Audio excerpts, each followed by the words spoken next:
Schedule your free water analysis today at cnjwater.com and discover how much better your water can be. C&J Water, local, trusted, and now the choice of the Indiana Pacers and Fever. The NBA season is officially here, and we're going hard from start to finish. Every player is showing out. All 30 teams are locking in. To win it all in this league, fans and players need to give everything. All season long. The American Express NBA tip-off begins October 21st on ESPN, NBC, Peacock, and Prime. Out in Minneapolis tonight, the Pacers tip off their 4-game preseason with a matchup against the Timberwolves. Out there are Mark Boyle and Eddie Gill, and we are closing in on the opening tip.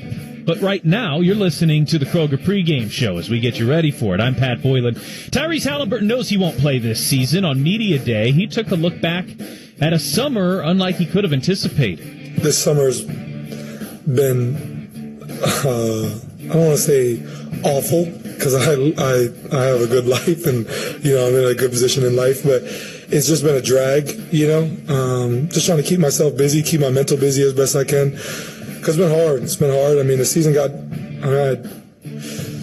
hurt in Game 7. Everybody left Indy the next day. I had surgery in New York the next day. So by the time I got back, everybody was gone. So I didn't get to see any of my teammates really or hang out with anybody. So I've really just been in my house, just me and my fiance and my family. So it's been hard, but I've just been trying to keep myself busy with, I've had a lot of people come and visit me over the last couple of months, which has been amazing, and try to keep myself busy, go to Fever games, just do stuff around town as best I can. But yeah, summer's been a drag, so it's been nice to have the guys back and have that banter and just be able to hang out with them. So definitely thankful for the village around me. That's Tyrese Halliburton. As Andrew Nembhard steps into a starting point guard role, he explains how he's mentally approaching things. Yeah, it changes the whole perception of the game for me. Bringing the ball up is a whole different way of looking at the game instead of running off the ball. But adjustments that people will help me with, it's not going to be just me watching the game and understanding how to get better. A lot of people are going to be helping me kind of go through this change for sure. How important do you view leadership as part of your responsibilities this year if you're going to be the primary caretaker for a team? Yeah, I think ever since I've gotten here, just trying to grow that part of my game and just find my voice, as well as just insert things when I can. But I think I've always tried to just lead by example and be super competitive on the court and let that kind of set the tone for the group. I've tried to come here and put my head down and work, and I think guys have gravitated towards the way I play the game, and I think it's easier to give guys what you want to tell them when you're putting in the work yourself. It's a lot of the same guys with a lot of new roles, so we got to understand how we can kind of figure out those roles and exceed to the best we can in those spots. But we've talked about how our standards are our standard, and we want to. It starts with being competitive and being together as a group, and we just want to let that kind of continue throughout the year with whoever's out in the court. That's Andrew Nembhard. T.J. McConnell's role will likely also increase this year. He shares his leadership style heading into the new season. Yeah, I've never been a guy to use my voice too much. I've been one of those people to kind of lead by example, but when I see something, I'll say it. But I think, James and Tyrese were those constant voices, and I think not only myself, but others who have been doing this a little bit have to step up and have more of a voice, not just when they see something. You played your final game like 3 months ago, shorter summer. How did that change the feeling of the mini camp in Orlando and the things you guys have done throughout the offseason? Yeah, obviously, I think besides Pascal and I think Thomas Bryant, not many guys have played in the finals before. So to play to the very last possible day of the season and then have a mini camp, which felt like 3 weeks later, it's obviously a shortened off season, but we're happy to get back out there and because we felt a little incomplete getting all the way there and not being able to get the job done. So I think all of us want to get back out there and get back there and get over that hump. In terms of the love this city shows me and my family, I could be up here forever. From day one, this city has embraced me, supported me, and it's only grown every year I've been here. This organization, this city, this state, the fans, I have a lot of love for. Truly, this place is incredible, and I'm so lucky to be able to play here in front of these fans and for this organization. That is Pacers guard T.J. McConnell speaking on the season ahead. Just one other game going on as the preseason in the NBA recently tipped off. In fact, 6 games were played yesterday. Chicago is at Cleveland right now. Cleveland holds a 51-43 lead. That game is midway through the second quarter. Tonight is the preseason opener. The Pacers will play 4 preseason games, then the regular season will begin on October 23rd. More on that game in a moment. October 7th, tonight, the preseason opener is in Minnesota. Then on the 11th, that's this Saturday, and on the 13th, the following Monday, the Pacers will play 2 preseason games at home. A good opportunity to come out, catch your Pacers in person for the first time this year, and do it at a reasonable price. Pacers.com/tickets is how you can do so. The Pacers will then close out their preseason. Their final preseason game is Friday, October 17th. That one is at San Antonio. Then we transition to the regular season, where the Pacers will tip off their regular season in the same way they ended it, with a matchup against the Oklahoma City Thunder. That is a high and in-demand game on October 23rd. Pacers.com/tickets is where you can purchase tickets for that game or any other regular season game. The Pacers then go on the road for 3, but return home for 4 late October, early November. So a lot of good opportunities to catch your Pacers in person early on in the season. Head to Pacers.com/tickets to do so, but when you're there, if you anticipate wanting to come to the Fieldhouse for more than a few times this year, highly urge you to check out ticket packages. We've got full half-season and 10-game plans available, and you can purchase your tickets there and get in on a discount. That is at Pacers.com/tickets. Tonight, the first of 4 preseason games. The Pacers are in Minnesota. It's Mark Boyle and Eddie Gill. Those two when we return on the Elevance Health Radio Network. This is the exclusive radio home of the Indiana Pacers. WIBC HD2, W298BB, WIBC HD3, W22ACX, Indianapolis. Right side, he got to the hoop, he kicks it to the corner, and this is Indiana Pacers basketball. Now, here's the voice of the Pacers, Mark Boyle. Good evening and welcome to a night of preseason basketball with the Indiana Pacers. Tonight, the first of 4 practice games as the Pacers take on the Timberwolves at Target Center in Minneapolis, Minnesota. These two teams had very similar seasons a year ago. Both teams advanced to their respective conference finals for the second year in a row, but that's where paths diverged. The Timberwolves were beaten in the conference finals in 5 games by Oklahoma City. The Pacers won the Eastern Conference title, defeating New York in 6 games, and then they too lost to the Thunder 4-3. Minnesota won 49 regular season games. Indiana won 50. Minnesota coming back almost totally intact. They do go without guard Nickeil Walker-Alexander, who played in all 82 games a year ago but was traded to Atlanta. The Pacers are attempting to compensate for the loss of Miles Turner, who left via free agency to Milwaukee, and Tyrese Halliburton, who is out for most, if not all, of the 25-26 season. These two teams will play twice during the regular season, later on this month here and then in April in Indianapolis. Last season, the Pacers swept the season series. The Timberwolves had swept the 2-game 9 season set in each of the previous 3 years. Following tonight's game, the Pacers will play 3 more preseason games.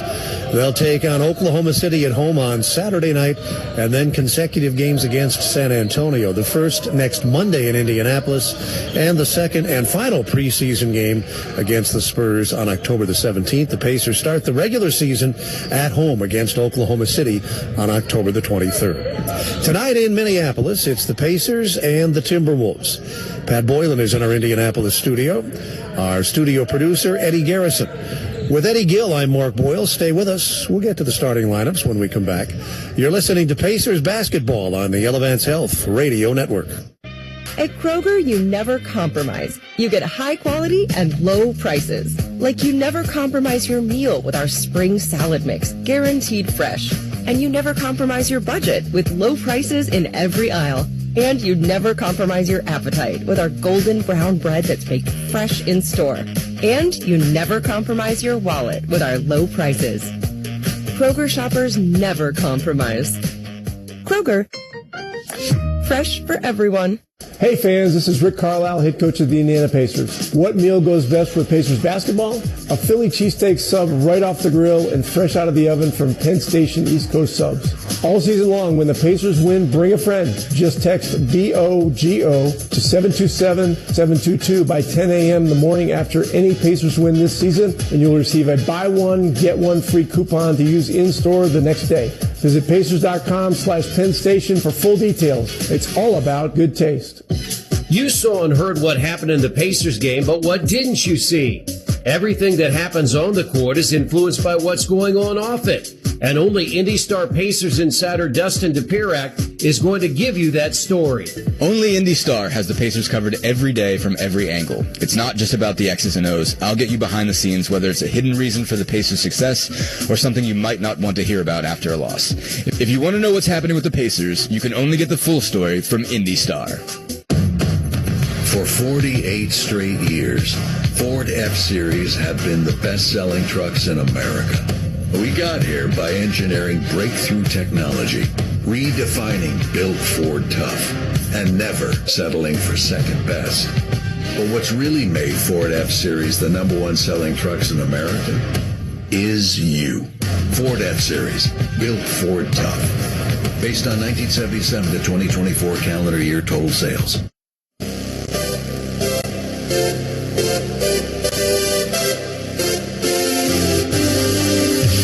Welcome back to Minneapolis, Target Center to be precise. The Pacers and Minnesota Timberwolves head-to-head in preseason play. For the Pacers, their first practice game. It is Minnesota's second preseason game. And both teams tonight will use starting lineups that they would likely use if this were a regular season game. And that brings us to our Ascension St. Vincent starting lineups. The Pacers will go with Andrew Nembhard, Benedict Mathurin in the back. Isaiah Jackson, coming off of an Achilles injury that cost him all but 5 games last season, is in the middle. Aaron Nesmith and Pascal Siakam are the forwards. Minnesota has played one preseason game, and in that game, a win over Denver last Saturday night in San Diego, they didn't play Mike Conley, Anthony Edwards, or Julius Randle. All 3 of them will start tonight. Conley, who's in his 19th season out of Ohio State, is in the backcourt with Edwards, who averaged almost 28 points per game last season. Rudy Gobert, a mainstay in the middle for now 12-plus NBA seasons, most of them with Utah, but most recently with Minnesota. Jaden McDaniels normally would start with Julius Randle, but McDaniels is out due to a personal reason tonight. Not sure who that 5th starter will be, but we'll find out soon enough. And on the subject of injuries and absences, Minnesota will also play tonight without Leonard Miller. His right 5th finger has been a problem. They'll play without Joe Ingles, too. He doesn't play much in the preseason as he's about to celebrate his 912th birthday. For the Pacers, the injury list, Tyrese Halliburton. He will likely be out for the season. They'll also play tonight without Cam Jones, who has a back problem. And Ben Shepherd is also injured, not seriously, though, nursing a left calf. And he will be back sooner rather than later. Tonight in downtown Minneapolis, it's the Pacers and the Timberwolves. With Pat Boylan and Eddie Gill, I'm Mark Boyle. Stay with us. We'll start keeping score when we come back. You're listening to Pacers basketball on the Elevance Health Radio Network. In Indiana, we grow basketball. and soybeans. Just like the first bushel baskets used to create the game of basketball, we are growing bushels of beans all across the state, which help drive the Indiana economy, create sustainable products, and of course create a sustainable source of food. Meet the people behind the family farms across the state at indianasoybean.com. This message was funded by Indiana's soybean farmers and their checkoff. At KeyBank, we know a small moment like, what's it like to have a yard? Can lead to an even bigger question like, am I ready to buy a home? And that's the type of moment where we'll meet you, prepared to talk about everything you need to know when applying for a mortgage, so you can try to turn those backyard dreams into reality. Paul? Yes? Question. Are you a hammock person? You know, I think I might be. For every financial need, we'll meet you in the moment. KeyBank opens doors. NMLS 399797, Equal Housing Lender. Hey Pacers fans, by saying yes to organ donation, you're choosing to give the gift of life, an incredible way to make a lasting difference even after you're gone. It's a powerful decision that offers hope to those waiting on the National Transplant Waiting List for a life-saving organ. Join your Pacers in supporting organ donation and get the heart on your driver's license. If more people say yes to being an organ donor, more lives can be saved. Visit DonateLifeIndiana.org to learn more and share your decision with your family. The best athletes don't just play the game, they change it. When it comes to investing, Gainbridge is doing the same. Their online platform does things differently by putting you in control, so you can invest on your own terms and grow your savings over time. It's a better way to invest because it's investing your way. Get started today with as little as $1,000 at Gainbridge.io. Gainbridge is an official partner of the Indiana Pacers. In Minneapolis, the Pacers and the Minnesota Timberwolves set to start preseason play. At least the Pacers set to start. The Timberwolves have already played one practice game. They will play 6 preseason games. The Pacers 4. They were in San Diego last Saturday night and beat Denver by 10 points.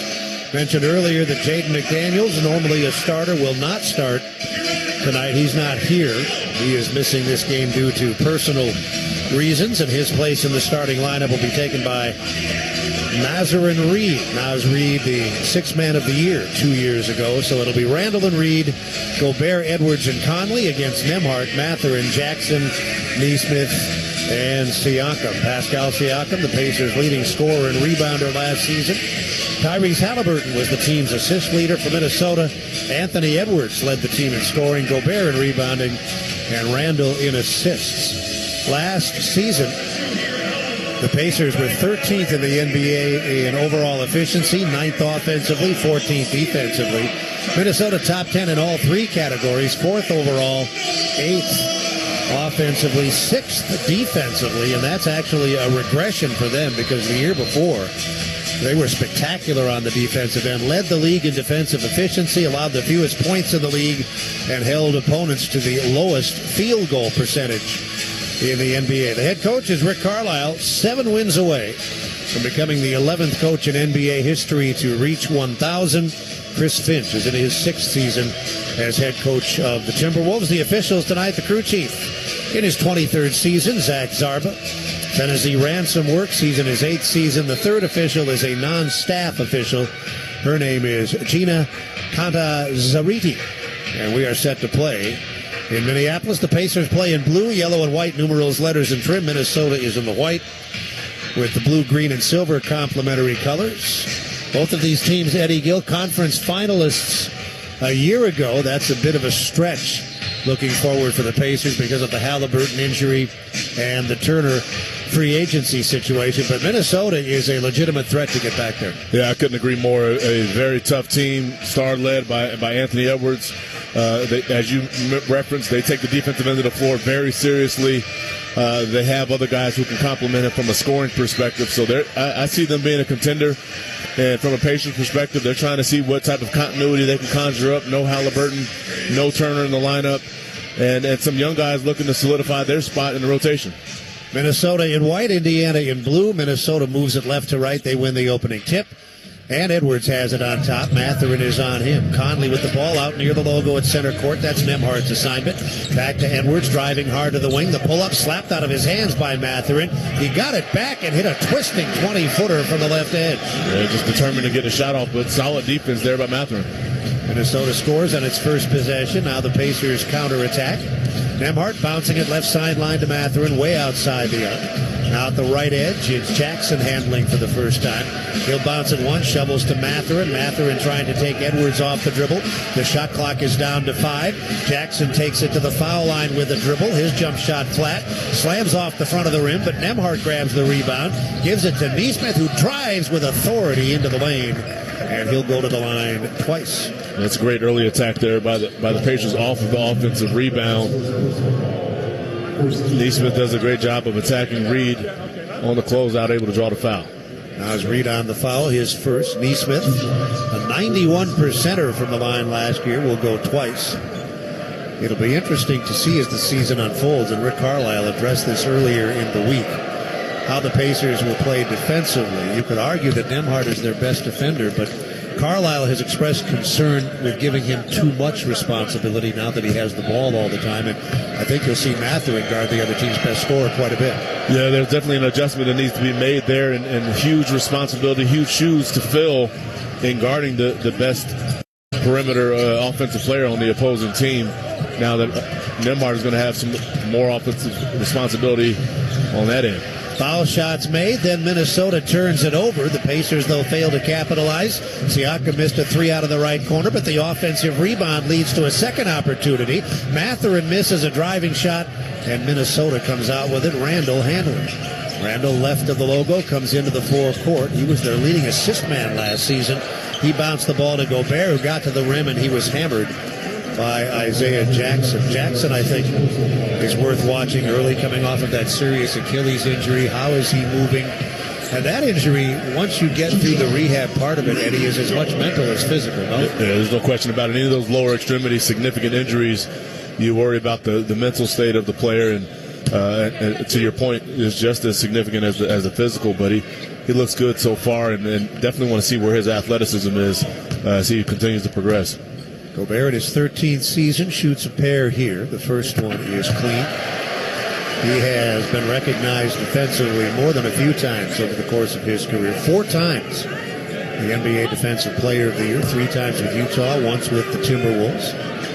He makes the first foul shot. They lead 3-2. And the second foul shot is short, front rim. Rebound Reed had it slapped out of his hands by Jackson. And a foul on the play is going to be called, so Isaiah Jackson picks up 2 fouls in the game's first minute and 17 seconds. Yeah, Naz Reid has the size advantage there. He's able to nudge Jackson under the basket just enough to come up with that offensive rebound. Minnesota will play it from the side. 10:43 to go in the quarter. Edwards bounces it in. Conley handles it right sideline, right back to Edwards, who got it to the goal and laid it in with the left hand. He has both of their field goals. They lead 5-2. The Pacers waste little time countering as Nembhard cruises in and lays it off the right-hand glass. Again, immediate offensive transition where the Pacers really have thrived over the last couple seasons. 5-4. Minnesota will work it in. 10.5 to go in the quarter. Gobert gets it in safely in backcourt. Conley has it. Nembhard will harass him as he gets to the timeline. Left sideline to Randall. Driving on Siakam. He comes down the left side of the lane and then gracefully spins to the left-hand finish. Randall's first field goal. Minnesota's in front, 7-4. And now Nembhard, driving left side, is hammered as he got to the side of the lane by Conley. That's his first, and Andrew Nembhard will go to the line twice. Fans in Indianapolis are very familiar with Mike Conley, who picked up that foul. He played high school ball in Indianapolis, and that team that he played on with Greg Oden way back in the day was historically good.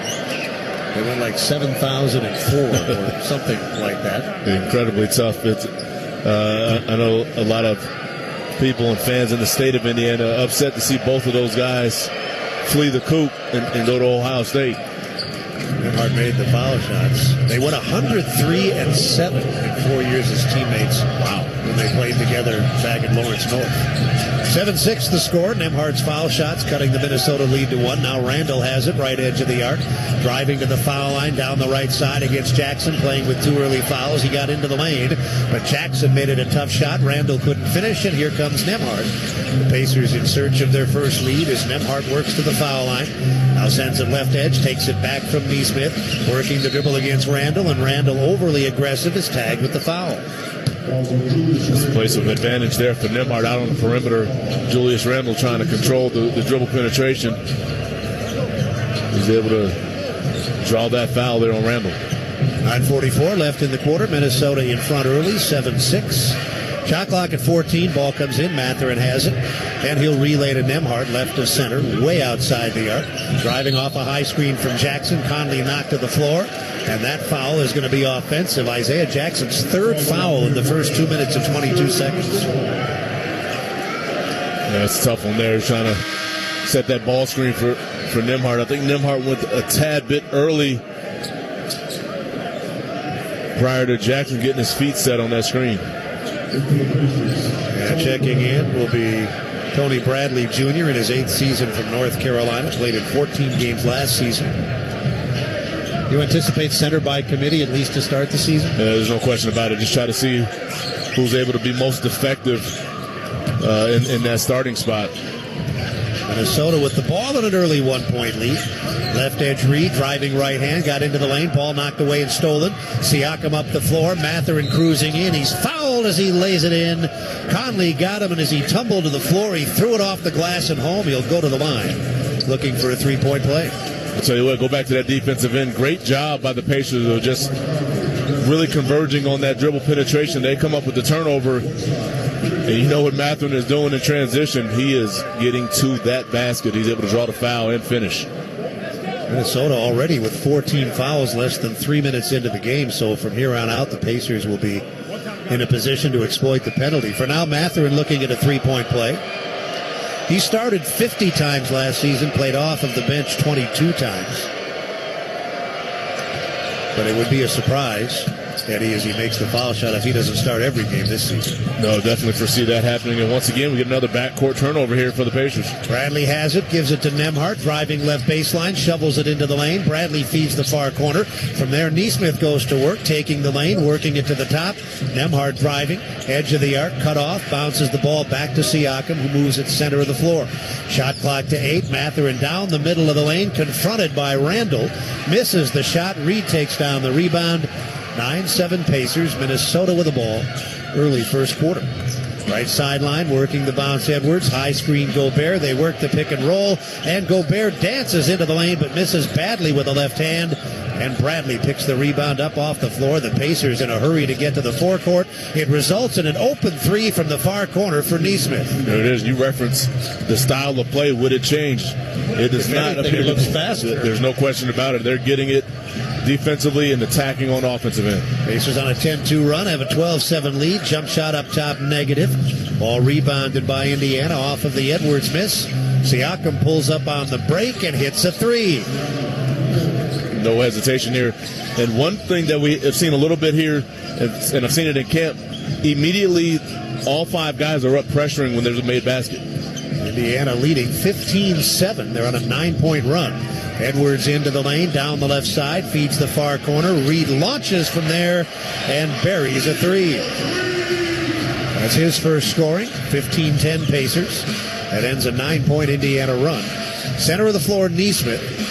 Indiana attacking in blue from the wing. Nembhard relays it to the top. Now Neesmith from the left sideline buries a 3. The step back over Reed and gets it to go. He's got 8 points already. The Pacers have hit 3 of their 4 3-point shots and have an early 18-10 lead. Randall with the ball down the left side. Fires it off the glass, and a foul. No, a traveling violation against Randall. Yeah, Randall got caught in no man's land. Great defense there by Pascal Siakam. And Tony Bradley does a nice job of staying home, understanding that Siakam has him under control. Pacers on point offensively early. 18 points in 4 minutes and 36 seconds. They've hit 5 of their 9 shots. all 5 of their foul shots, and they lead 18-10. Right sideline, Neesmith, center of the floor. Now Matherin on the logo. He's at left sideline, outside the arc. Nembhard moving off the Bradley screen. That got him to the foul line, and he connects from there. Wow. Timberwolves forced to go into zone 5 minutes into the preseason game. 20 points in the first 5 minutes for the Pacers, who now lead 20-10. Reed way out right edge. He hit a 3 from the left corner, but this time his 3 is short. Offensive rebound, Gobert. He'll go up with a right hand, and he's called for an offensive foul as he flattened Bradley in the lane. Now it's Neesmith down there. He's doing what he does best, or arguably what he does best, and that's draw offensive fouls. Outmets on the offensive rebound, but stands his ground and takes a shoulder to the chin. It was Neesmith, and it was Gobert's foul. That takes us to our first timeout of the night. Pacers off to a good start. 6:52 left first quarter. Indiana leading 20-10. You're listening to Pacers basketball on the Elevance Health Radio Network. You waited a lifetime for this moment. Now it's time to celebrate. The official collection. The Oklahoma City Thunder NBA champions.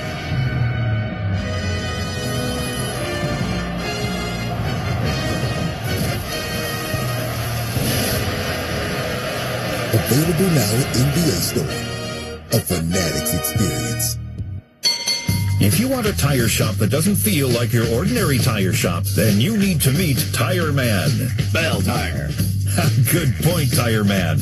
Tire Man works at Bell Tire. He's part tire, part man, all heart. Bell Tire. Right, Tire Man.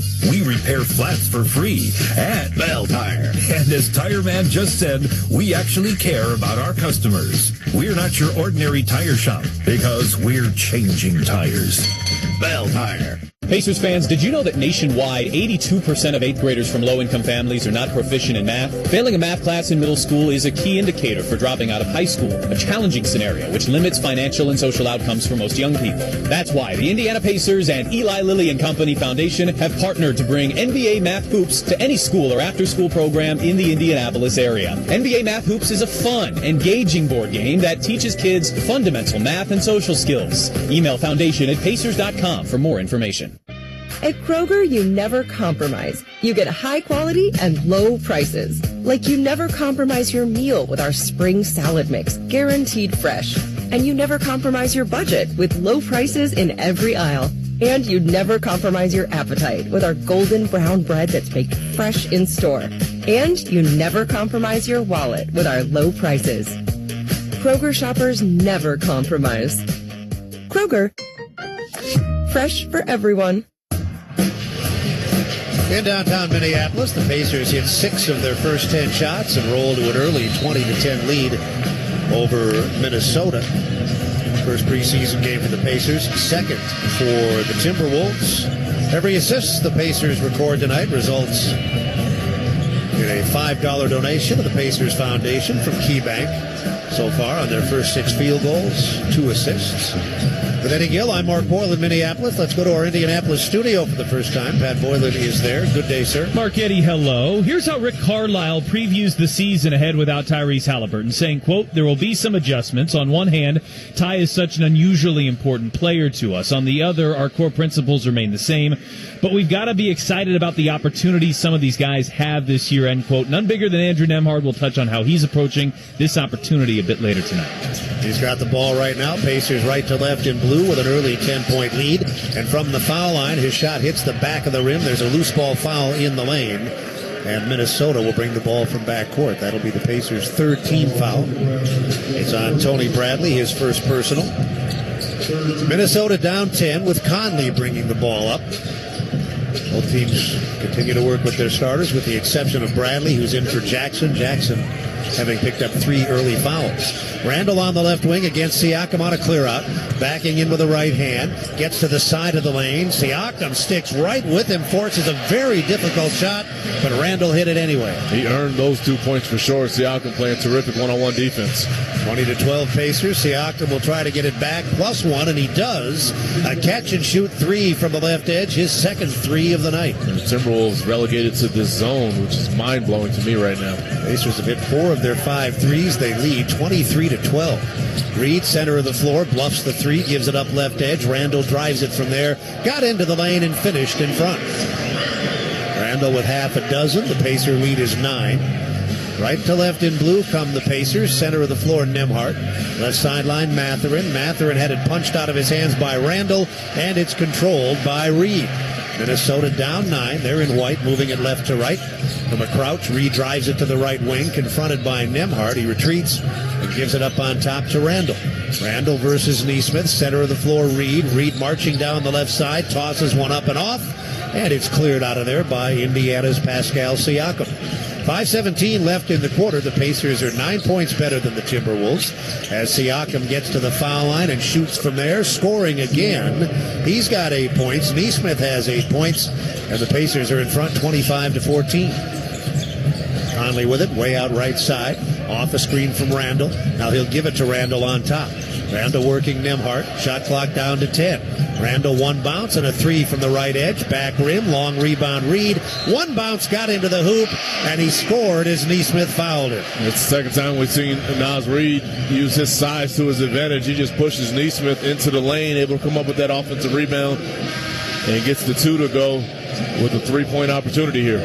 Keep in mind that last season rebounding was the Pacers' single biggest issue. They were the 3rd worst rebounding team in the league and the 2nd worst offensive rebounding team. So as we start another season, Eddie, that remains an area of concern. And it's been a challenge over the last couple seasons, really on both ends of the floor. They've been so good in so many other areas.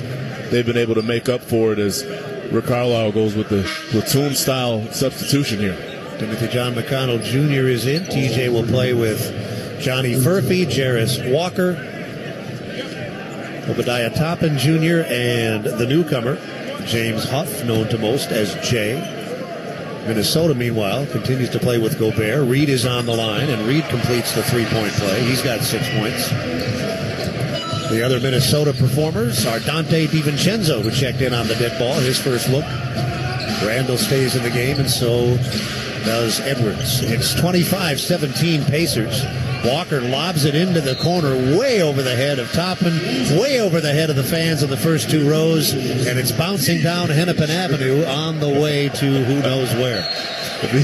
He lobbed that ball over the top of Obi Toppin. If he couldn't get to it, it was pretty high. Pacers take a timeout. This timeout is brought to you by GameBridge, the official annuity partner of the Indiana Pacers. See how to grow your savings smartly over time at GameBridge.com. First quarter downtown Minneapolis. Pacers lead the Timberwolves by 8 on the Elevance Health Radio Network. Experience the Midwest's newest fine dining destination, Commission Row.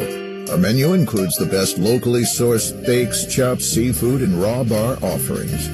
Created by Pacers Sports and Entertainment in partnership with Cunningham Restaurant Group. Commission Row is located right next to Gambridge Fieldhouse. Whether for dinner on the main level or drinks and Mel's, our speakeasy bar. Make Commission Row a part of your next game night. Learn more or make a reservation at CommissionRow.com. At KeyBank, we know a small moment like, whoa, my kid's got a serious backhand. Can lead to an even bigger question like, tennis campus how much? And that's the type of moment where we'll meet you to help you build a savings plan for expenses big and small so your money can make money. Mike, how's that sound? Sounds like match point. Sounds like love. We could serve up tennis puns all day. For every financial need, we'll meet you in the moment. KeyBank opens doors. KeyBank member FDIC. You saw and heard what happened in the Pacers game, but what didn't you see? Everything that happens on the court is influenced by what's going on off it. And only Indy Star Pacers insider Dustin Dopirak is going to give you that story. Only Indy Star has the Pacers covered every day from every angle. It's not just about the X's and O's. I'll get you behind the scenes, whether it's a hidden reason for the Pacers' success or something you might not want to hear about after a loss. If you want to know what's happening with the Pacers, you can only get the full story from Indy Star. For 48 straight years, Ford F-Series have been the best-selling trucks in America. We got here by engineering breakthrough technology, redefining Built Ford Tough, and never settling for second best. But what's really made Ford F-Series the #1 selling trucks in America is you. Ford F-Series, Built Ford Tough. based on 1977 to 2024 calendar year total sales. Both teams shooting well here in the first quarter in Minneapolis. Pacers are 8 of 13, Timberwolves 7 of 14. However, Minnesota has turned the ball over 5 times. The Pacers are in front 25-17 with Eddie Gill. I'm Mark Boyle. Here's Pat Boylan. Game 7 of the NBA Finals was just over 3 months ago. The offseason felt very different to the players because of that. TJ McConnell saying, quote, to play to the very last possible day of the season and then have minicamp, what felt like 3 weeks later was unique, end quote. Obi Toppin said it's a positive, adding, quote, the short summer was amazing. He said he and former Pacer James Johnson went to Miami to start working out the day after the season ended and loved that he could get right to it in terms of his workouts. Set the lineups as we go. Minnesota has made some substitutions. Terrence Shannon Jr., the second-year wing from Illinois, is on the floor. Edwards stays in the game. So does Gobert. They'll also play with DiVincenzo. The ball goes into Gobert, and from the right of the rim, he slams it, taking a pass from Edwards and finishing to make it 25-19. Pacers with Walker and Furphy. McConnell, Toppin. Here's a long one from the right sideline. That's off target. Rebound to Minnesota's Gobert. Let's try that reset one more time. It's DiVincenzo and Gobert with Edwards, Shannon, and Reed. A 3 up top. That's Edwards short. Rebound slapped out to the perimeter. DiVincenzo grabs it, drives the lane, tosses a right-hand floater off the back of the rim, then got his own rebound and gave it back to Edwards. Edwards splits defenders on the left side, and as he gets to the rim, fouled by Huff. He'll go to the line twice. Nas Reed causing all sorts of problems here. That's his third offensive rebound. Not sure if they'll credit him with that, but he certainly was the cause of that first one where he just tapped it out. And the Timberwolves able to get another possession here. The penalty in play, although this was a 2-shot violation anyway. Edwards is on the line twice. Had a terrific season last season. Continues to improve. He's in his 6th year. Averaged 27.5 points per game. Played in all but 3 games. Minnesota digs deeper into their bench. Rob Dillingham, second-year guard from Kentucky, is on the floor. Second foul shot good. He'll play with Gobert, Edwards, DiVincenzo, and Shannon. Edwards has scored 6 first-quarter points, and the Pacer lead shrinks to 4, 25-21. Indiana right to left in blue. McConnell gives it up to Walker, who feeds the left wing. Furphy there against DiVincenzo. Works it back to the top. McConnell driving on Shannon. Feeds the right edge of the arc. A 3 on the way. Walker short. Rebound picked up on one hop by McConnell. And from the foul line, he finishes. Nice job there. T.J. McConnell sniffs that one out. Almost comes up with the third forced turnover here by the Pacers. 27-21, Pacers by 6. Minnesota has it. Edwards working Walker. 3 from the left edge. Perfect. Edwards has scored 9 first-quarter points, and it's 27-24 Pacers. Toppin in the corner. It winds up on top. McConnell feeds it back to the corner. Toppin drives the baseline, sends it cross-court. Tracked down in the near corner by Furphy. Shot clock to 10. Furphy lost the ball. It was poked away by DiVincenzo. It went off of Furphy and out of bounds. That's Indiana's 5th turnover. Those couple possessions, Furphy's had it on the wing, and the defender just in his jersey. DiVincenzo is able to force the turnover. Pacers lead by 3, 2.5 to go in the quarter. DiVincenzo gives it to Edwards way out near the timeline. Back to DiVincenzo, fires to the corner. It winds up with Dillingham, who drives it across the lane right to left and gives it to Edwards.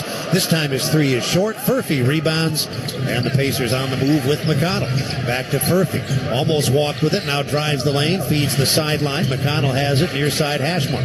Up top to Huff, back to McConnell, shot clock to 10. Right edge Walker. McConnell has an open 3, passes it up, gets an even better 3 out of the near corner, and Toppin off McConnell's pass knocks it down. Yeah, Toppin sets his feet in that corner. Good extra pass there by McConnell.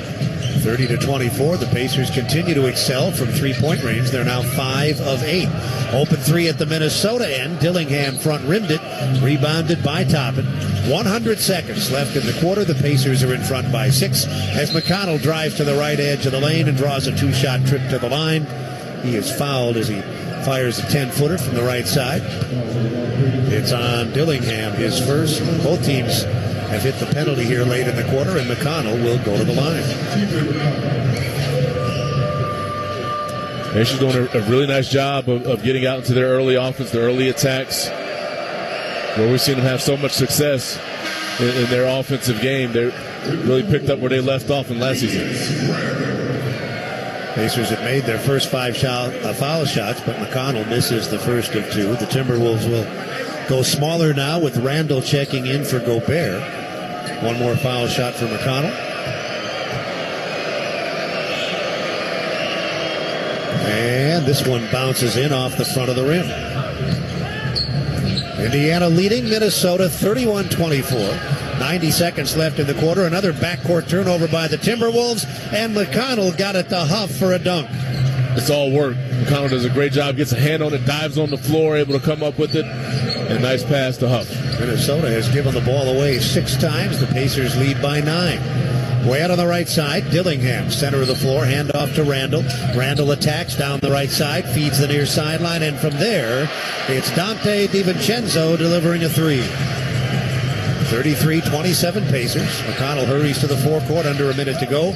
Murphy got it into the lane for Toppin. Toppin sends it back outside.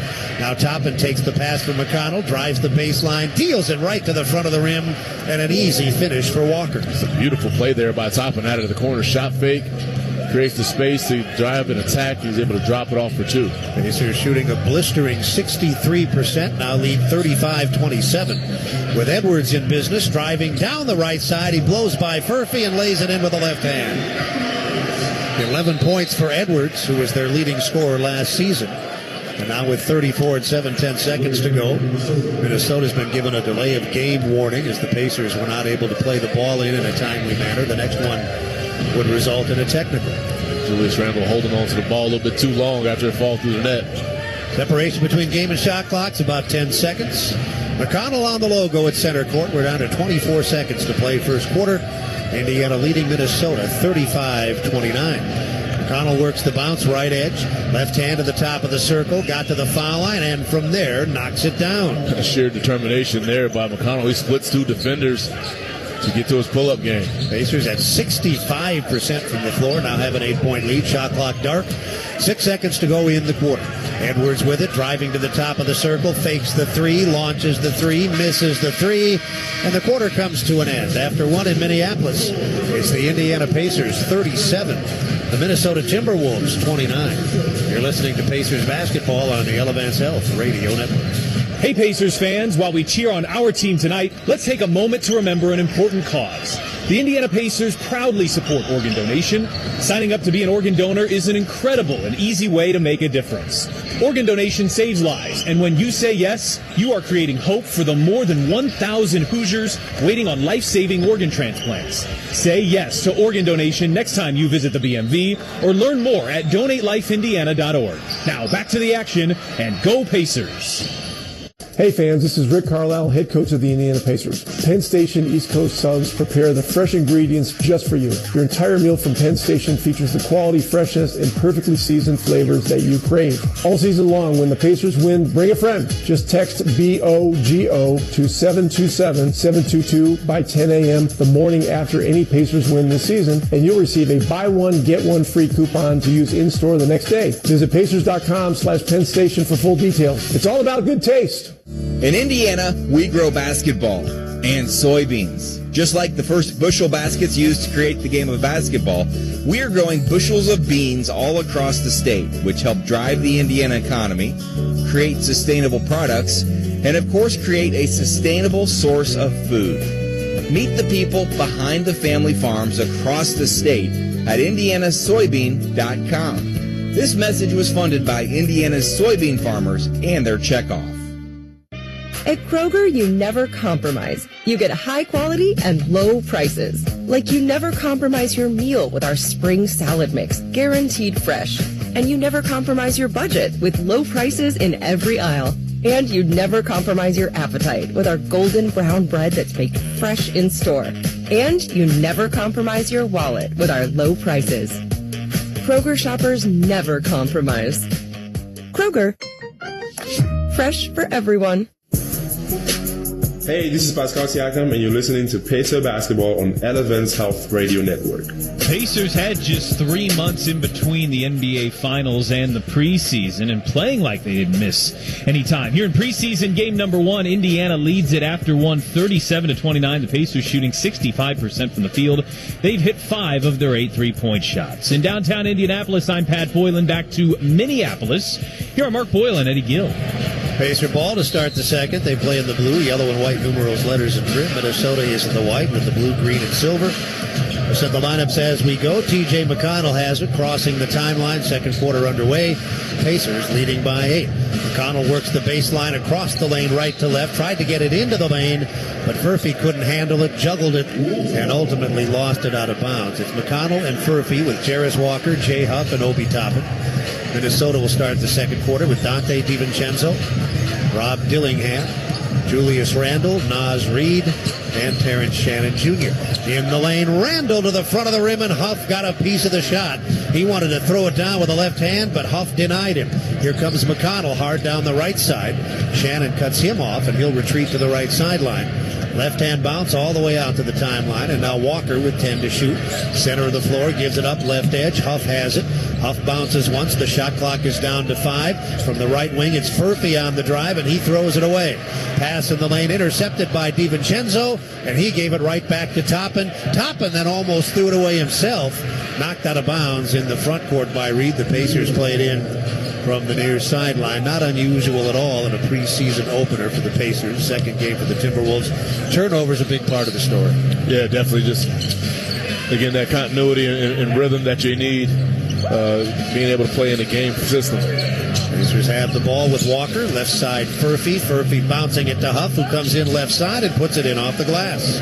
Nice little pocket pass there by Furphy off the ball screen. Pacers have a 10-point lead, their largest of the game. Shannon out of the near corner makes it a 7-point game with a catch-and-shoot 3.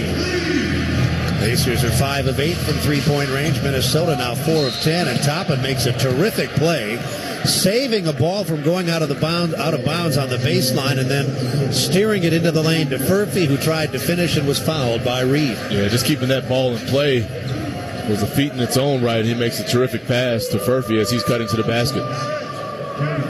Furphy will go to the line. Second season from Kansas. Only 21 years old. He received pretty positive reviews from his work in the Summer League. And I think at minimum, as he misses a foul shot off the back of the rim, it's hard to say how much work he'll get, but I think he's at least going to get an opportunity. Yeah, he'll get a shot. It'll be interesting to see. I mean, no Ben Shepherd available here tonight.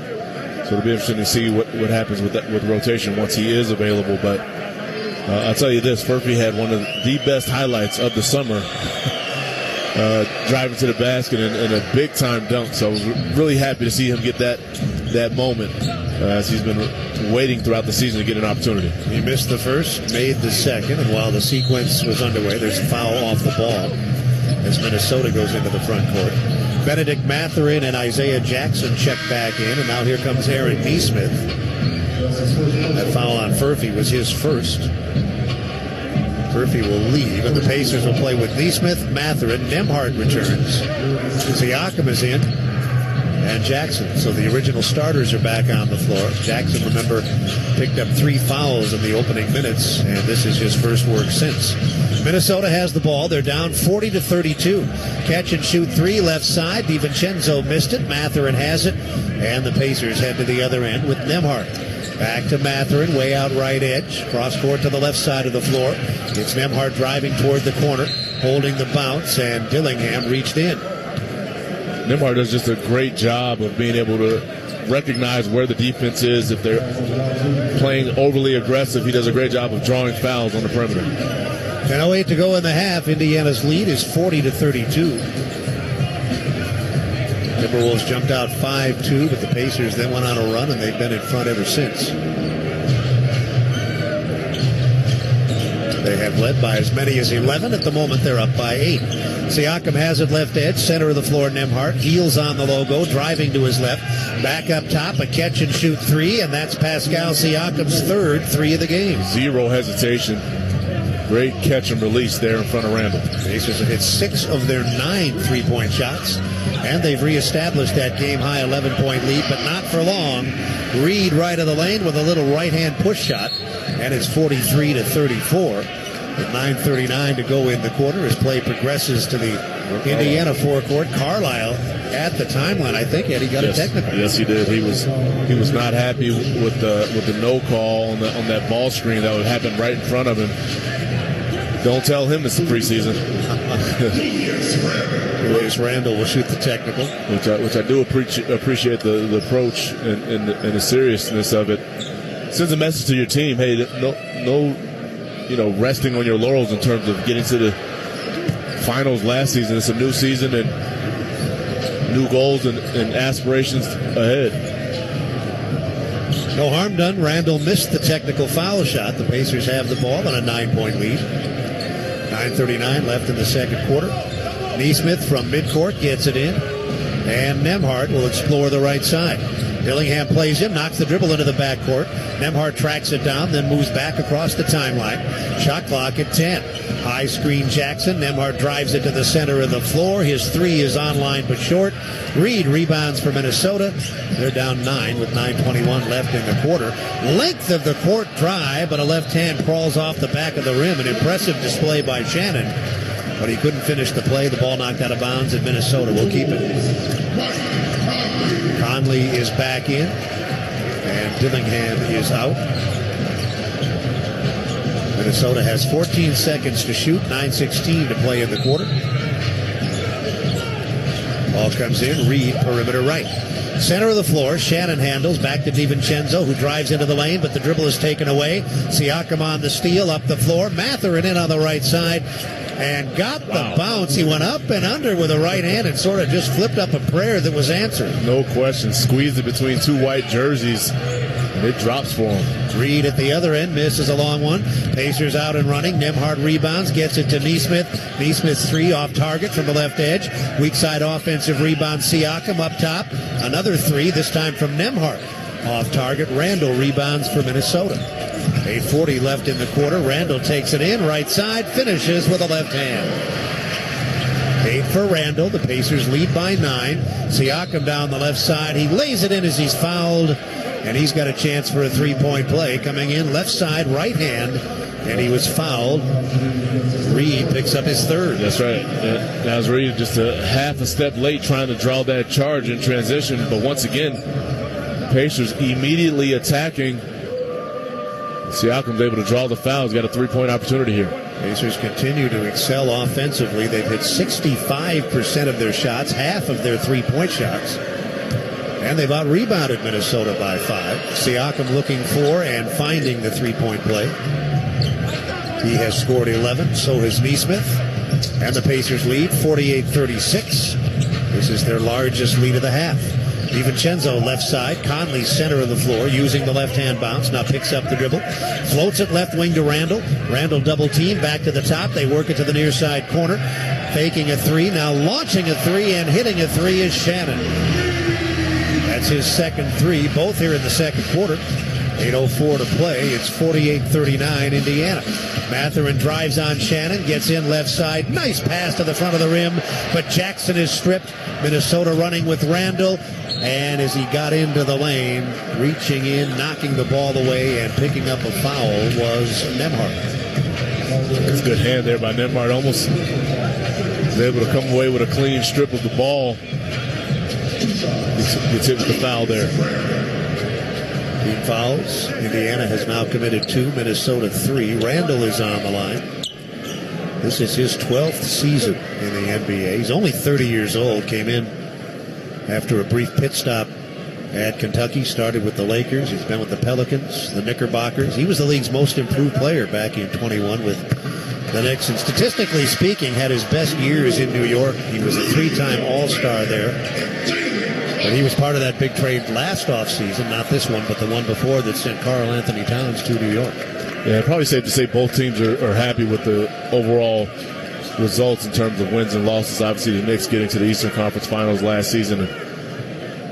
Timberwolves had a really good season in their own right. Foul shots are good. Randall has 10. The Pacers are 7 points better than the Timberwolves with 7:52 left in the second quarter. With Pat Boylan and Eddie Gill, I'm Mark Boyle. We appreciate you spending time with us. We're in Minneapolis, Minnesota, the first of 4 preseason games for the Pacers. Siakam with it, left edge of the arc, bounces to the foul line. They send it outside. Clean look from the right side. Beautiful touch pass from Nembhard to Mathurin, who delivered the 3. All initiated by Pascal Siakam, forcing the double team against the smaller Conley. Lead back to double figures at 51-41. Conley turns it over, and Nembhard takes it to the other end. The lead is 12. Minnesota has now turned the ball over 9 times, and we're not even midway through the second quarter. 53-41. Pacers by a dozen. Conley nearly turned it over again, but Shannon rescued a bad pass, and now it's knocked out of his hands, and it's loose at the timeline. Players from both teams scramble after it. Finally picked up by Shannon, who got it to Randall, took it in right side, left hand. Boy, they very nearly turned it over. But they managed to save the possession and score, cutting it to 53-43. Mathurin driving in left side as hammer as he hits the baseline. And that'll take us to the first timeout of the second quarter. Mathurin will go to the line to shoot 2 out of the timeout. We have 6 minutes and 44 seconds left in the quarter. That foul was on Shannon, and it comes with the Pacers leading by 10 on the Elevance Health Radio Network. The NBA season is officially here, and we're going hard from start to finish. Every player is showing out. All 30 teams are locking in. To win it all in this league, fans and players need to give everything. All season long. The American Express NBA tip-off begins October 21st on ESPN, NBC, Peacock, and Prime. You saw and heard what happened in the Pacers game, but what didn't you see? Everything that happens on the court is influenced by what's going on off it. And only Indy Star Pacers insider Dustin Dupirac is going to give you that story. Only Indy Star has the Pacers covered every day from every angle. It's not just about the X's and O's. I'll get you behind the scenes, whether it's a hidden reason for the Pacers' success or something you might not want to hear about after a loss. If you want to know what's happening with the Pacers, you can only get the full story from Indy Star. At KeyBank, we know a small moment like, what's it like to have a yard? Can lead to an even bigger question like, am I ready to buy a home? And that's the type of moment where we'll meet you, prepared to talk about everything you need to know when applying for a mortgage, so you can try to turn those backyard dreams into reality. Paul? Yes? Question. Are you a hammock person? You know, I think I might be. For every financial need, we'll meet you in the moment. KeyBank opens doors. NMLS 399797, Equal Housing Lender. Pacers fans, did you know that nationwide, 82% of 8th graders from low-income families are not proficient in math? Failing a math class in middle school is a key indicator for dropping out of high school, a challenging scenario which limits financial and social outcomes for most young people. That's why the Indiana Pacers and Eli Lilly and Company Foundation have partnered to bring NBA Math Hoops to any school or after-school program in the Indianapolis area. NBA Math Hoops is a fun, engaging board game that teaches kids fundamental math and social skills. Email foundation@pacers.com for more information. C&J Water is the official water treatment partner of the Indiana Pacers. Schedule your free water analysis today at cnjwater.com. With Eddie, I'm Mark. We're in Minneapolis. The Pacers have been in front most of the way. Their current lead as we approach the midway point of the second quarter is 10. We go to Indianapolis now, and Pat Boylan. Spoke a little bit about Andrew Nembhard, his role change going into this season. But tonight he enters the year knowing that he'll be playing that for the majority, if not the entirety of the season. So how does that change for him mentally? Well, he actually says quite a lot, saying, quote, it changes the whole perception of the game for me. It's a whole different way of looking at the game when I'm playing point guard, end quote. He added that he doesn't want his offensive promotion to lead to any slippage defensively. It's an area he still prides himself on the floor, and one of his goals will be keeping that defensive efficiency high while playing in a bigger role on offense. Minnesota has the ball out of the timeout. Edwards misses a long one from the left edge. That last possession turned out to be an offensive foul on Mathurin and not a defensive foul on Shannon. So the Pacers turned it over, but Minnesota didn't score. Now the Pacers have it back with Mathurin center of the floor. He's playing with Siakam, McConnell, Jackson and Neesmith. Right wing, Siakam played aggressively on that baseline, got off a contested baseline jump shot as Jalen Clark, who had just checked into the game, contested. He missed it, but the Pacers got the offensive rebound. McConnell, and it's 55-43. The lead back up to 12. Minnesota fails at their end, and now Mathurin hits the timeline. He's sandwiched and fouled. McConnell has had a productive first half with 7 points, as usual, a pest. Well, really all over the floor. I totally agree that the energy that he brings is invaluable, but that was his second offensive rebound. He was able to take a rhythm dribble and knock down another pull-up. Edwards on that foul. Team fouls now, Minnesota 4, Indiana 2. Pacers by 12 with the ball. This matches their largest lead. McConnell has it center of the floor. Left edge of the arc, Mathurin. One bounce, right back to the top. McConnell the foul line. Neesmith dribbles once, turns, and knocks down a 15-footer. He's got 13. The Pacers are shooting the ball exceptionally well. They're at 64%, and they push that lead now to 14 points. Gobert straddles the arc right side. He'll give it up to Conley.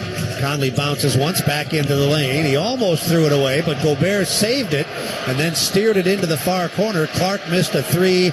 Rebound and a dunk. Gobert, but a loose ball foul negates the basket, and it'll put the Pacers on the line at the other end. Yeah, Gobert turned down a dunk initially and threw it out to the three-point line. Not sure who they got that offensive foul. Was it on Randall? Pushing Neesmith in the back there with offensive foul on the rebound? No, it was Gobert. It was Gobert, okay. And that puts Indiana on the line. Minnesota hits the penalty with 5:20 to go in the quarter. We'll take 10 seconds. Network station identification. You're listening to Pacers basketball on the Elevance Health Radio Network. This is the exclusive radio home of the Indiana Pacers. WIBC HD2, W298BB, WIBC HD3, W22ACX, Indianapolis. Neesmith shooting two. He made a pair earlier and was the Pacers' most reliable foul shooter last season. Knocks down another one here. And that was Neesmith again down on that opposite end, forcing that offensive foul. Outmatched from a size perspective, but certainly in there battling, and Gobert just threw him out of the way.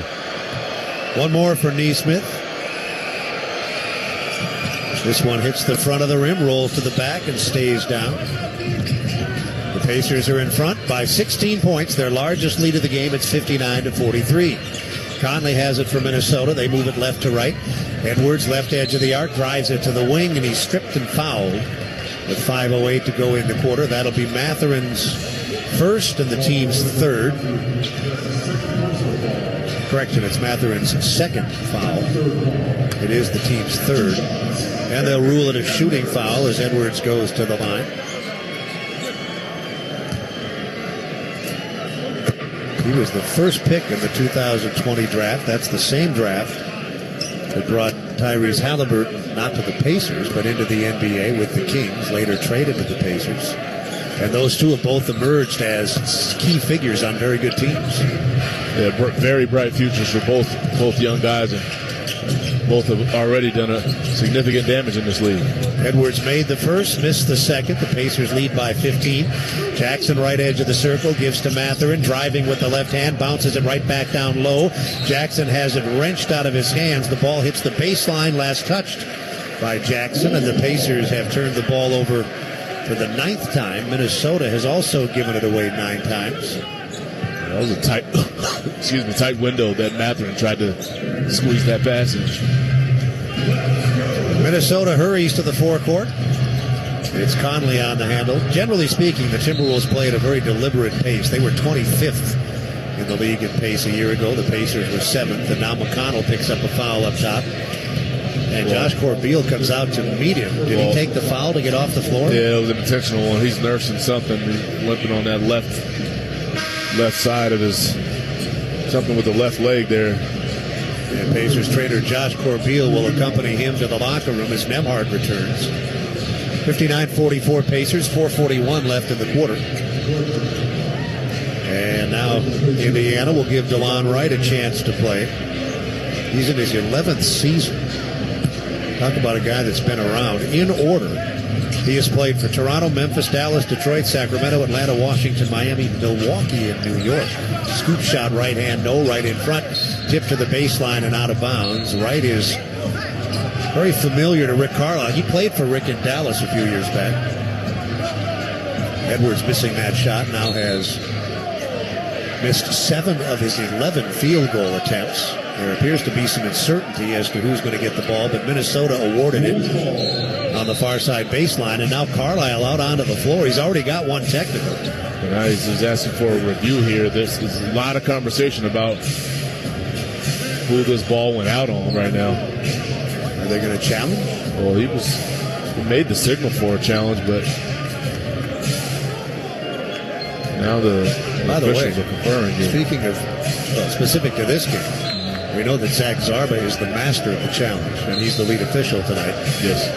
Mike Weiner, who was the king of decision-making in that regard, is no longer with the Pacers. It'll be interesting to see where that responsibility falls. That is a great point. Mike Weiner did a terrific job in the last couple seasons with his ability to identify moments where a review was necessary and essentially almost in split-second timing. Am I mistaken, or did they give the ball to the Pacers without the replay? They did. It looks like it. Yeah. They do have the ball. Now Wright nearly turned it over, but got it to Mathurin. Center of the floor, Jackson facing the hoop with 10 to shoot. Gives it to Wright. Wright explores the right side, gives to Mathurin. Center of the floor, Jackson, top of the circle. 3 seconds to shoot. Neesmith is in trouble. He'll let a contested 3 go. Missed it, but it did hit the rim, and that allowed Siakam to grab the offensive rebound. He retreats and misses a 3 from the left edge. Minnesota running. Conley with a pass to the forecourt, but Randall missed the left-hand layup. 3:56 left in the quarter. Siakam galloping down the right side of the lane. That right-hand toss spins off the rim, and Gobert starts the break the other way. Edwards blows by Wright, who reaches out and fouls him. That's DeLon Wright's first, and now both teams are in the penalty for the rest of the quarter with 3:46 to play. Yeah, we're going to get a take foul here as DeLon Wright just grabs Edwards to prevent him from getting to the basket. Although, Pacers still lining up on the line here. Well, now they're coming off. Their substitutions being made here. Edwards is on the line. He is 3 of 4 from the line. Last season, he became Minnesota's all-time leader in three-point field goals, passing Karl Anthony Towns, who was, as mentioned earlier, traded to New York before the 24-25 season. Pacers now reinsert Toppin. Huff is back in the game. Wright stays on the floor.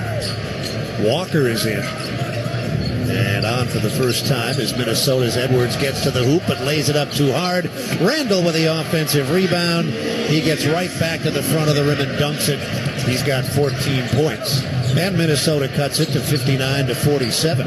Pacers with the ball. Toppin has it, driving to the foul line, and his jump shot off the front of the rim. Rebounded by Randall. The other man on the floor for the Pacers is Taylor Peter, the rookie from Liberty, who was Indiana's second-round draft choice. In the lane, it's Gobert scoring as he's fouled in front by Huff. Yeah, Obi Toppin put his teammates in a tough way there. Went for the steal on the backside and comes up blank. Then they're playing 5-on-4. Gobert is able to come away with one opportunity. Rick Carlisle wants to talk about it. Minnesota down by as many as 16. Has cut it to 10. 3:15 left in the quarter. 59-49 Pacers on the Elevance Health Radio Network. If you want a tire shop that doesn't feel like your ordinary tire shop, then you need to meet Tire Man. Bell Tire. Good point, Tire Man. Tire Man works at Bell Tire. He's part tire, part man, all heart. Bell Tire. Right, Tire Man. We repair flats for free at Bell Tire. And as Tire Man just said, we actually care about our customers. We're not your ordinary tire shop because we're changing tires. Bell Tire. In Indiana, we grow basketball and soybeans. Just like the first bushel baskets used to create the game of basketball, we are growing bushels of beans all across the state, which help drive the Indiana economy, create sustainable products, and of course create a sustainable source of food. Meet the people behind the family farms across the state at indianasoybean.com. This message was funded by Indiana's soybean farmers and their checkoff. The best athletes don't just play the game, they change it. When it comes to investing, Gainbridge is doing the same. Their online platform does things differently by putting you in control, so you can invest on your own terms and grow your savings over time. It's a better way to invest, because it's investing your way. Get started today with as little as $1,000 at Gainbridge.io. Gainbridge is an official partner of the Indiana Pacers. At Kroger, you never compromise. You get high quality and low prices. Like you never compromise your meal with our spring salad mix, guaranteed fresh. And you never compromise your budget with low prices in every aisle.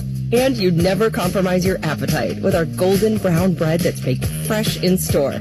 And you never compromise your wallet with our low prices. Kroger shoppers never compromise. Kroger, fresh for everyone. Big second quarter, downtown Minneapolis. The Pacers lead the Minnesota Timberwolves 59-49. The best athletes don't just play the game, they change it. And when it comes to investing, Gainbridge is doing the same, putting you in control of your own financial future. Get started today at Gainbridge.io. We're told that T.J. McConnell has a sore left hamstring and will not return. That injury, no doubt, will be reevaluated in the coming days. The Pacers next play on Saturday at home against Oklahoma City. Let's hear from Pat in Indianapolis. Well, James Wiseman played just 5 minutes before tearing his Achilles last season. Isaiah Jackson made it just 5 games before doing the same. His self-assessment, quote, "I'm close to 100%. I'm full go. I have no restrictions." He says he doesn't notice any limitation in his athleticism post-injury, which is especially important for a player like him who relies on it as much as he does. Now, Jackson, a couple of early fouls, 3, in fact, in 9 minutes, so he has been limited in terms of his playing time, but not by the Achilles. Gobert misses the foul shot, failing to complete the three-point play. Top in rebounds. Pacers by 10, just over 3 minutes to play in the second quarter. Wright has the ball over on the right sideline. Harassed over there on that sideline, and he stepped on the sideline. Clark was all over it. Yeah, absolutely. You talk about a guy inside his uniform. He pushed him all the way over to the sideline there. As DeLon Wright was trying to initiate an offensive set there, turns it over. That's 10 first-half turnovers. And on the dead ball, Minnesota substituted. Reed in, Randall out. Ball knocked away on the far side. Minnesota plays it in. Shot clock at 18, game clock at 2:57. On top, Conley has it. Gobert screens, peels away. Conley kills the dribble. Right side, Edwards on the sideline against Walker. Backs it up to the timeline. Now waiting for the Gobert screen. Drives to the center of the floor. Got it left side, and Conley deals it into the lane. Gobert juggled it, and it was knocked out of bounds by DeLon Wright. Minnesota keeps it with just under a second and a half to shoot. They're down by 10. They've trailed by as many as 16. Their biggest lead was 3 at 5-2. Here's Edwards driving the right baseline. Did he beat the shot clock? He did not. He got the shot off in time, but it was an air ball and it never hit the rim. And Pacers done a solid job throughout this half of really converging on any dribble penetration. That's where many of the turnovers have come from the Timberwolves. 2.5 to go, second quarter. Indiana 59, Minnesota 49. Center of the floor, hard drive, right side, scoop shot, Walker, no. Rebound, Minnesota, Gobert. Conley handles, coming across the timeline against Peter. Now he's on the logo at center court, using that high Gobert screen to get to the foul line, and as he got into the lane, he was fouled, and he'll go to the foul line, fouled by Peter. Mike Conley has almost literally been in the NBA half of his life. He's 37 years old. This is his 19th season, so he's played 18 seasons. He was an all-star with Utah back in 21. And a very important part of some really good Memphis teams not that long ago. Yeah, I was going to mention there, very good teams down there. He was a critical piece to what they were doing there, and he establishes a great veteran presence here, still very effective and efficient with the shooting and high IQ defensively. He remains the Grizzlies' all-time leader in scoring, assists, steals, and three-point field goals. Here he made a pair of foul shots. Indiana by 8, 3 from the top. Huff, no. Rebound Conley. The Pacers started 5 of 6 from out there. Since then, they've gone 2 of 9. Minnesota down 8 with the ball. 2 minutes to go in the quarter, and from the top of the circle, Edwards hits the front of the rim with a jump shot. Huff rebounded. The ball was poked out of his hands by Clark, and it went off of Huff and out of bounds. Tell you something, Jalen Clark is trying to earn some minutes and earn some opportunity here in this rotation with his effort and his focus on the defensive end here for the Timberwolves. Jalen Clark in his rookie season played about half the games last year, started 4 times, and he's getting a good look here in the first half of this game. He played over 20 minutes in their preseason opener against Denver the other night in San Diego, and now a drive into the lane, and Gobert rolls right over the top of Wright. That's an offensive foul. Again, Pacers doing a great job of showing the crowd at all times. Anytime that ball starts to approach the paint, which is what you want to see, DeLon Wright is in perfect help side position, forcing another turnover. Both teams have given the ball away 11 times. It's ruled a loose ball foul, so Wright will go to the line twice. Last season, he played in 40 games, starting 7 times. He split his time between Milwaukee and New York.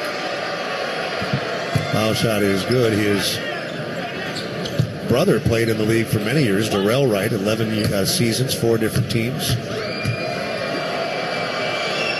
He was not in your time, was he, Darrell Wright? Yes, I did come across him a few different times. But DeLon Wright's done a terrific job of, again, making sure he shows some value, specifically on the defensive end. He made the foul shots. And it's 61-51 with Edwards on top for Minnesota. Working the bounce to the top of the circle against Wright. He'll shoot from there and score from there.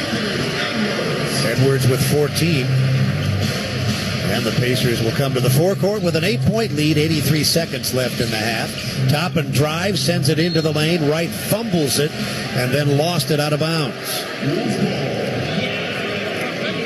Pacers still shooting the ball well, although they've cooled off here in the second quarter. They're at 53%. Turnovers, though, have been the problem. Minnesota with 11, Indiana now with 12. A minute 12 to go in the quarter. There's an offensive foul in the backcourt. That's Minnesota's 12th turnover. Gobert rolled over the top of Wright again, and that's his 4th. Yeah, he really steps into him, sets a hard screen, sticks that chicken wing out, and catches Wright directly in the chest. And here's how you know it's the preseason. That's his 4th foul, and he's still out there in the second quarter. Yeah, I'll tell you who we won't see in the second half. 71 seconds left, ball in. Huff has it, right edge against Reed. Pacers by 8, right near the logo. Played aggressively by Clark. Back to the right wing, and Walker lost the ball, and on the turnover, driving to the other end and finishing with the left hand was Edwards, and it was Walker on the turnover, not Wright. 61-55, the turnovers continue to mount. As the Pacers come right to left, their one-time sizable 16-point lead is down to 6. There's another turnover as Clark came from the blind side and stole the ball from Wright, but he's going to be tagged for a foul. He had a clean steal, just overly aggressive. Wright is still down. Yeah, as Wright turns, he's leaking. Bleeding? Yeah. Clark came from the weak side. They banged heads. Looked like Clark's head hit the jaw of Wright. And so Josh Corbeil is out there. Yeah, he's bleeding down. He's sitting up, though, so that's a positive sign, but he's definitely bleeding. Boy, Clark is showing some things. Yeah. Based on that one, he might get, if this doesn't work out, he might go see what the Vikings have to offer.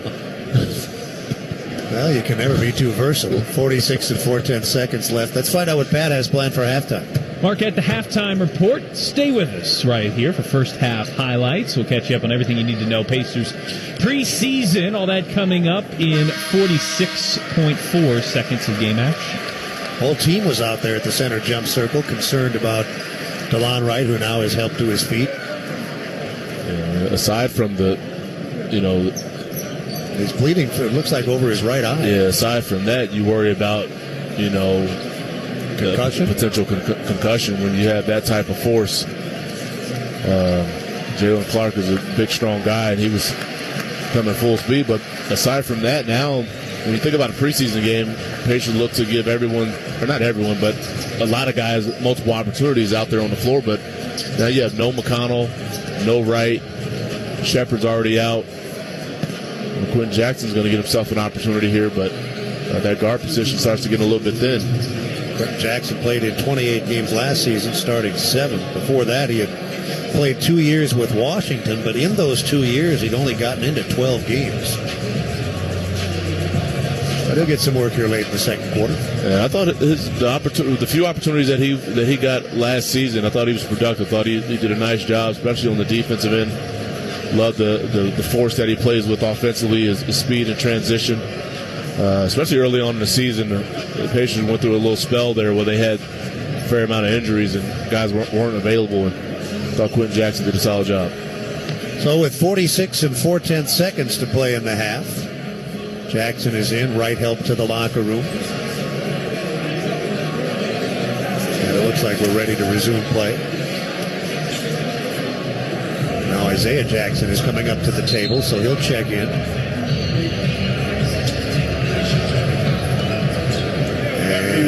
The play has been deemed a common foul, as there was a natural play for the basketball and the contact was unfortunate. Common foul. That's the voice of Zach Zarba explaining why that wasn't a flagrant.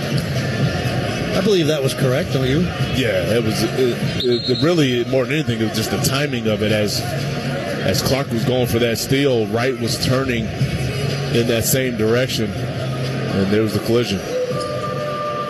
46 and 4/10 seconds to play. And this is interesting. Jackson has replaced Wright, so he'll be allowed to shoot the free throws, which Wright would have shot had he stayed in the game. Correct. And not that we expected him to return anyway, but since the foul was not flagrant and he left the game, even if he decided he could return, he's now ineligible for the rest of this game. Yeah, I like Isaiah Jackson getting this opportunity, go to the free throw line, see the ball go through the basket. It's been a long time since he's been on the floor, and great to see him out there. Made them both. Before he was hurt last season, he went to the line 14 times and made 7. 63-55, Pacers by 8, 40 seconds left in the half, and now his play moves into the Minnesota forecourt. Out on the left sideline near the timeline, a foul has been called. Obi Toppin, I believe. Yeah, his first. He's guarding Naz Reid, who's going up to set up a step-up ball screen and just pushes him in the back there. Naz Reid has become very popular here. He wasn't even drafted coming out of LSU, but he's put in 6 solid seasons. I mentioned earlier that he was the NBA's 6th Man of the Year 2 years ago.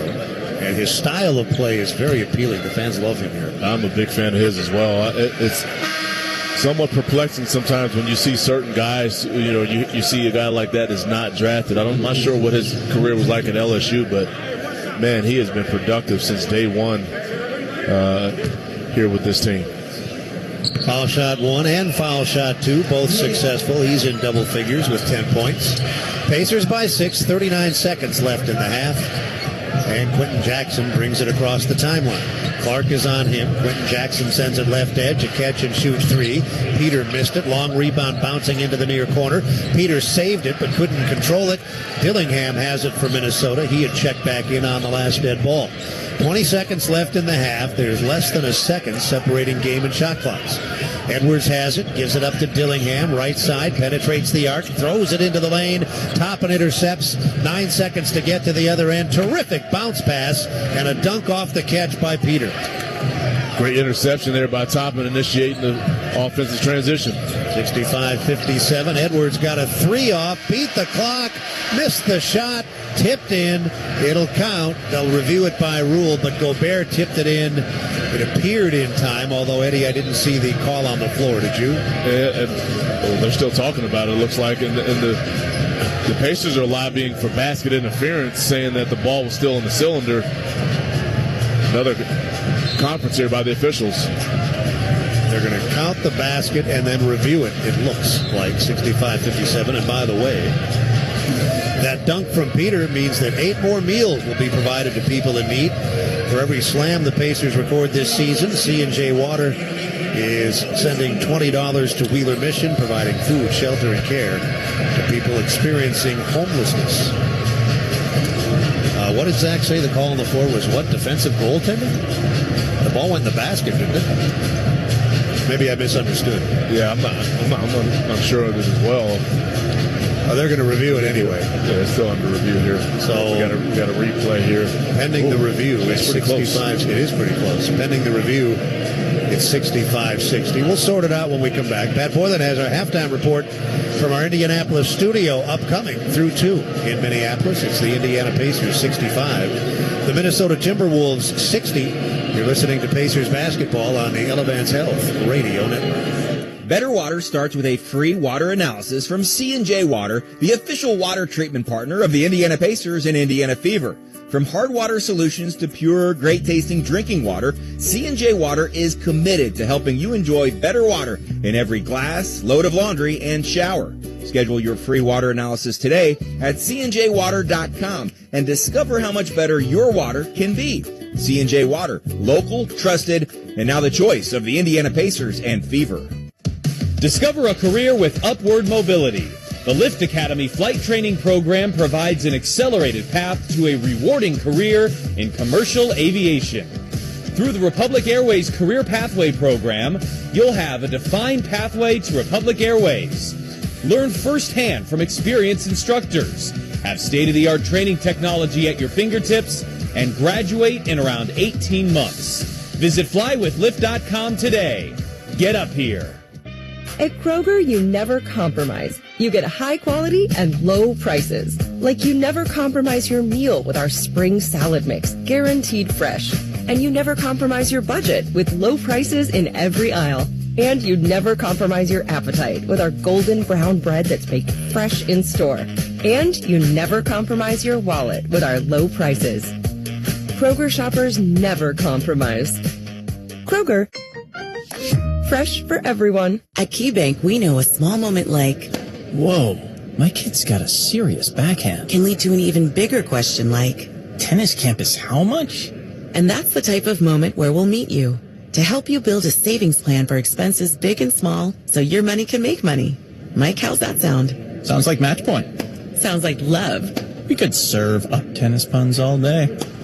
For every financial need, we'll meet you in the moment. KeyBank opens doors. KeyBank member FDIC. This copyrighted broadcast of the National Basketball Association may not be retransmitted, reproduced, rebroadcast, or otherwise distributed or used in any form without the express written consent of the NBA.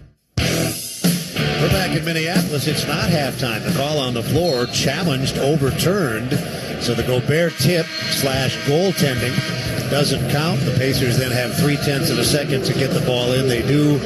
And Walker misses a shot from the backcourt. Now, this isn't a regular season game, so it's not really relevant, but would that Walker shot not come under the new rule, the backcourt shot at the end of the quarter? It's now a team field goal attempt? Yes, that's actually a good point. I'm not a fan of that rule. You know why? Are you that desperate to have a shooting percentage of .469 instead of .468 that you won't take a shot in the backcourt? We have to give you an out? Right. I don't like it. Pat, your thoughts on that new foolish rule?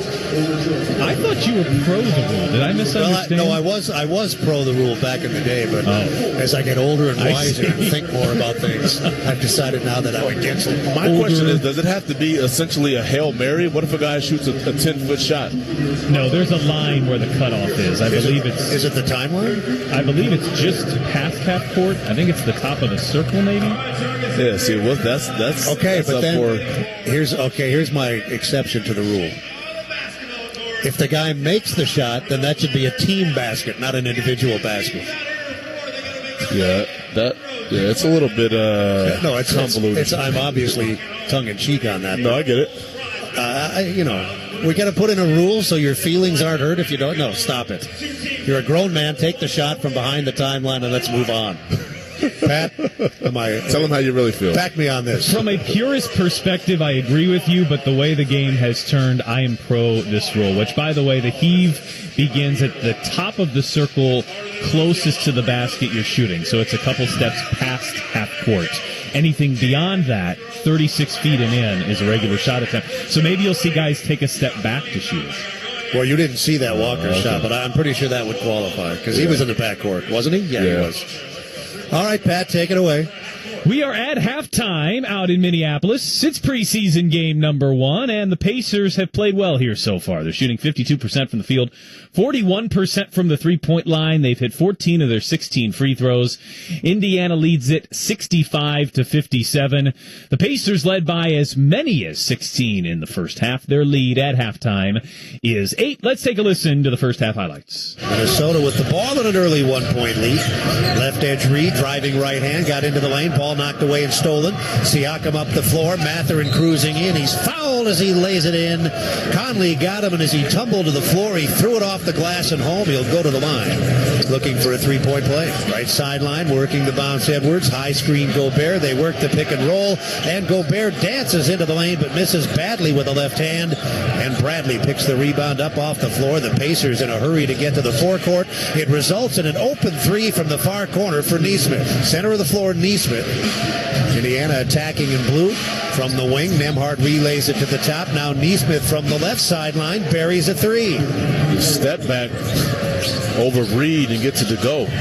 He's got 8 points already. The Pacers have hit 3 of their 4 3-point shots and have an early 18-10 lead. Pacers on the move with McConnell. Back to Furphy. Almost walked with it. Now drives the lane. Feeds the sideline. McConnell has it near side Hashmore. Up top to Huff. Back to McConnell. Shot clock to 10. Right edge Walker. McConnell has an open three. Passes it up. Gets an even better three out of the near corner. And Toppin off McConnell's pass knocks it down. Yeah, Toppin sets his feet in that corner. Good extra pass there by McConnell. Quarter comes to an end. After one in Minneapolis, it's the Indiana Pacers 37, the Minnesota Timberwolves 29. Siakam has it left edge, center of the floor, Nembhard. Heels on the logo, driving to his left. Back up top, a catch and shoot three, and that's Pascal Siakam's third three of the game. Zero hesitation. Great catch and release there in front of Randall. Ball comes in, Reed, perimeter right. Center of the floor, Shannon handles, back to DiVincenzo, who drives into the lane, but the dribble is taken away. Siakam on the steal, up the floor. Mathurin in on the right side and got the bounce. He went up and under with a right hand and sort of just flipped up a prayer that was answered. No question. Squeezed it between two white jerseys. It drops for him. Reed back to double figures at 51-41. Conley turns it over, and Nembhard takes it to the other end. The lead is 12. Edwards has it, gives it up to Dillingham. Right side, penetrates the arc, throws it into the lane. Toppin intercepts. 9 seconds to get to the other end. Terrific bounce pass and a dunk off the catch by Peter. Through 2 in Minneapolis. It's the Indiana Pacers 65. The Minnesota Timberwolves 60. When we return, first half stats are next. Preseason game number 1 out in Minneapolis. The Pacers lead by 8 on the Elevance Health Radio Network. It's basketball season, so it's time to rally behind the Indiana Pacers with your favorite local pizza. When it's game time, make sure you've got Hot Box Pizza in your corner. With our everyday awesome deals, you choose the deal that fits your schedule perfectly. Whether celebrating a win or gearing up for the next big game, we have the pizza that keeps you fueled. Grab a slice and show your support for both the Pacers and Hot Box Pizza. Visit one of our 24 local locations for dine-in, pickup, or delivery. Check us out at hotboxpizza.com. Locally owned, locally loved. For 48 straight years, Ford F-Series have been the best-selling trucks in America.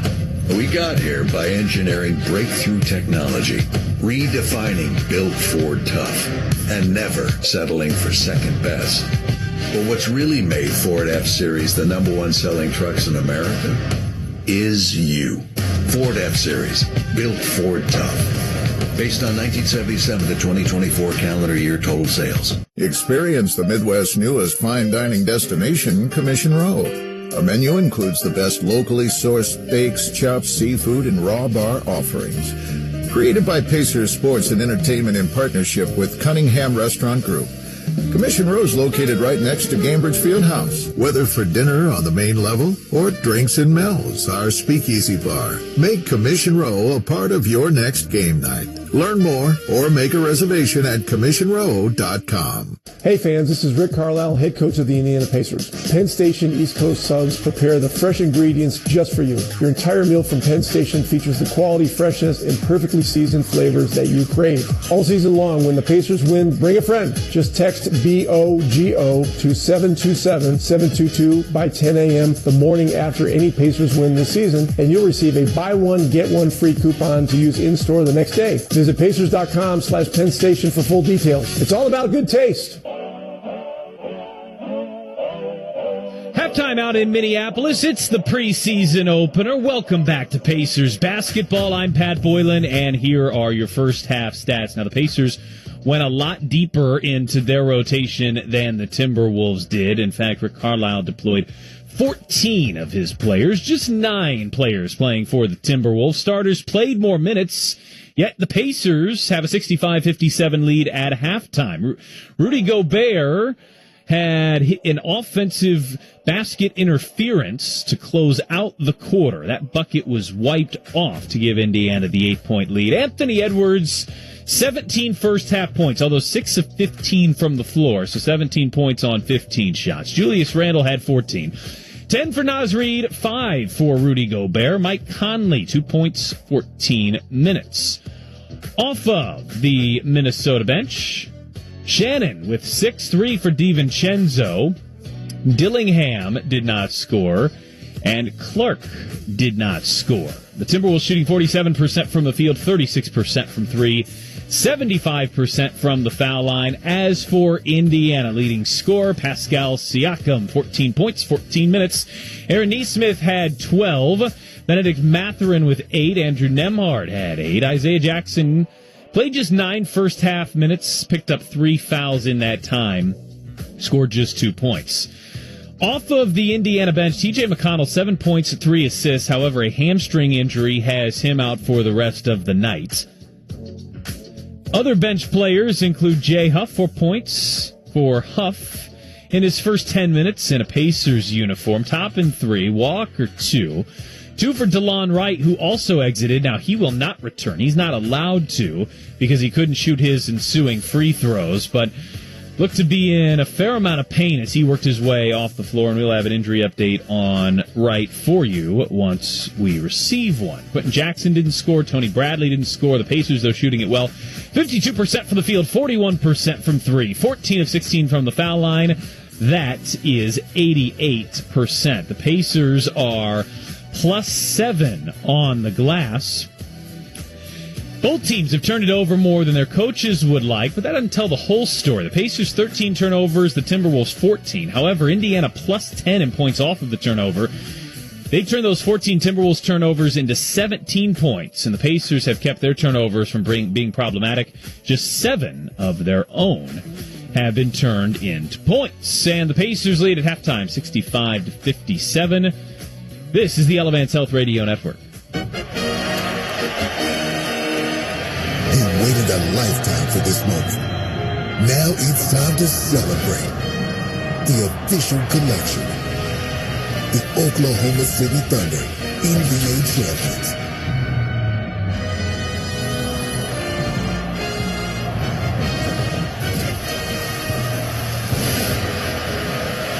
Available now at NBA Store. A Fanatics experience. In Indiana, we grow basketball and soybeans. Just like the first bushel baskets used to create the game of basketball, we are growing bushels of beans all across the state, which help drive the Indiana economy, create sustainable products, and of course create a sustainable source of food. Meet the people behind the family farms across the state at indianasoybean.com. This message was funded by Indiana's soybean farmers and their checkoff. Pacers fans, did you know that nationwide, 82% of 8th graders from low-income families are not proficient in math? Failing a math class in middle school is a key indicator for dropping out of high school, a challenging scenario which limits financial and social outcomes for most young people. That's why the Indiana Pacers and Eli Lilly and Company Foundation have partnered to bring NBA Math Hoops to any school or after-school program in the Indianapolis area. NBA Math Hoops is a fun, engaging board game that teaches kids fundamental math and social skills. Email foundation@pacers.com for more information. At KeyBank, we know a small moment like, what's it like to have a yard? Can lead to an even bigger question like, am I ready to buy a home? And that's the type of moment where we'll meet you, prepared to talk about everything you need to know when applying for a mortgage, so you can try to turn those backyard dreams into reality. Paul? Yes? Question. Are you a hammock person? You know, I think I might be. For every financial need, we'll meet you in the moment. KeyBank opens doors. NMLS 399797, Equal Housing Lender. Halftime Time out in Minneapolis, a preseason game number 1. The Pacers lead it 65-57. I'm Pat Boylan. This is preseason game 1 of 4 on Saturday versus Oklahoma City at 7 and on Monday versus San Antonio at 7. These are home games. You can join us by visiting Pacers.com/tickets. The preseason concludes on the 17th. Regular season picks up and begins on October 23rd versus, no one more appropriate than, the Oklahoma City Thunder. Join us by visiting Pacers.com/tickets. We'll begin with the pregame show coverage of the season opener 30 minutes before that 7 o'clock. We are back out to Minneapolis. Mark Boyle and Eddie Gill next on the Elevance Health Radio Network. If you want a tire shop that doesn't feel like your ordinary tire shop, then you need to meet Tire Man. Bell Tire. Good point, Tire Man. Tire Man works at Bell Tire. He's part tire, part man, all heart. Bell Tire. Right, Tire Man. We repair flats for free at Bell Tire. And as Tire Man just said, we actually care about our customers. We're not your ordinary tire shop because we're changing tires. Bell Tire. Hey Pacers fans, by saying yes to organ donation, you're choosing to give the gift of life. An incredible way to make a lasting difference even after you're gone. It's a powerful decision that offers hope to those waiting on the National Transplant Waiting List for a life-saving organ. Join your Pacers in supporting organ donation and get the heart on your driver's license. If more people say yes to being an organ donor, more lives can be saved. Visit DonateLifeIndiana.org to learn more and share your decision with your family. Now you can call every shot when it comes to investing because Gainbridge's easy online platform puts you in control of your own financial future. Choose trusted products, invest on your own terms with as little as $1,000, and watch your savings grow over time with reliable returns. You make the choices, you make the calls. So no matter what, you're always in the lead. Get started today at Gainbridge.io. Gainbridge is an official partner of the Indiana Pacers. At Kroger, you never compromise. You get high quality and low prices. Like you never compromise your meal with our spring salad mix, guaranteed fresh. And you never compromise your budget with low prices in every aisle. And you never compromise your appetite with our golden brown bread that's baked fresh in store. And you never compromise your wallet with our low prices. Kroger shoppers never compromise. Kroger, fresh for everyone. We welcome you back to Minneapolis, the Target Center with Eddie Gill. I'm Mark Boyle, Pat Boylan in our Indianapolis studio. Third quarter about to begin. The Pacers have led most of the way. They were down 5-2. They then went on a burst and have been in front ever since. Their largest lead, 16. Their current lead, 8. Always difficult, Eddie, to draw any kind of serious conclusion based on what you see in the preseason. That said, what did you think of the first half? I mean, I like the style of play. I thought that first quarter was really good. The starters came out and set the tone as to how this team would like to approach this game, and so I suspect the entire season with their effort defensively. They did a great job picking up full court after made baskets. Concerted effort on the glass. Got 8 offensive rebounds as a team in that first half. So obviously some improvement there. So overall, I think it's positive. Third quarter begins. Pacers have it left to right. They're in the blue, yellow, and white numerals, letters, and trim. Minnesota in the white with the blue, silver, and green complementary colors. Pacers start the third quarter with Johnny Furphy, Jay Huff, Jarris Walker, and a shot from the perimeter on Indiana's first possession, a three-point shot, 19 seconds into the quarter, and Furphy has now scored 4 points. Right in the face of his former teammate, Enrique Freeman. Let's set the lineup. Both teams going with different looks here in the third quarter. This is Minnesota's first possession.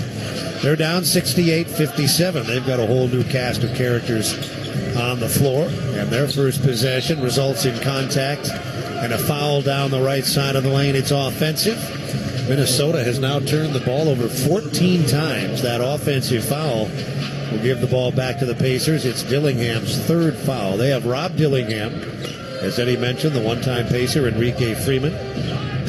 The rookie, Johan Beringer, is on the floor for the first time. He was a first-round draft choice for them. Pacers with the ball, driving into the lane. Quentin Jackson got it to Huff, and Huff dunked it with a right hand. Yeah, creative move there by Quentin Jackson, attacking the big, and then drops it off to Huff for the dunk. So it's Talon Peter, Jay Huff, Quentin Jackson, strong drive. Minnesota left to right. Ball is in the near side corner, and that's a turnover that didn't need to happen. As in the corner, Dillingham caught the ball while standing out of bounds. Well, he respaced the floor, but he spaced it too much. Didn't hustle to get back in bounds and caught it out on the sideline. Quentin Jackson drives right baseline, bounces it into the lane. Furphy cutting to the goal, and as he attempted to go up, Freeman nailed him, and that'll give us a chance to take a deep breath and set these lineups. It's Quentin Jackson, Talon Peter, Johnny Furphy on the line twice, Jarris Walker and Jay Huff against the Minnesota 5. As mentioned, Beringer. Terrence Shannon Jr., who played in the first half, is back out there. Freeman is on the floor. He didn't play in the first half. Deshaun Highland, known to one and all as Bones, is out there. He didn't play in the first half either. And the other man is Dillingham. Furphy on the line. And Furphy splashes home a pair of foul shots.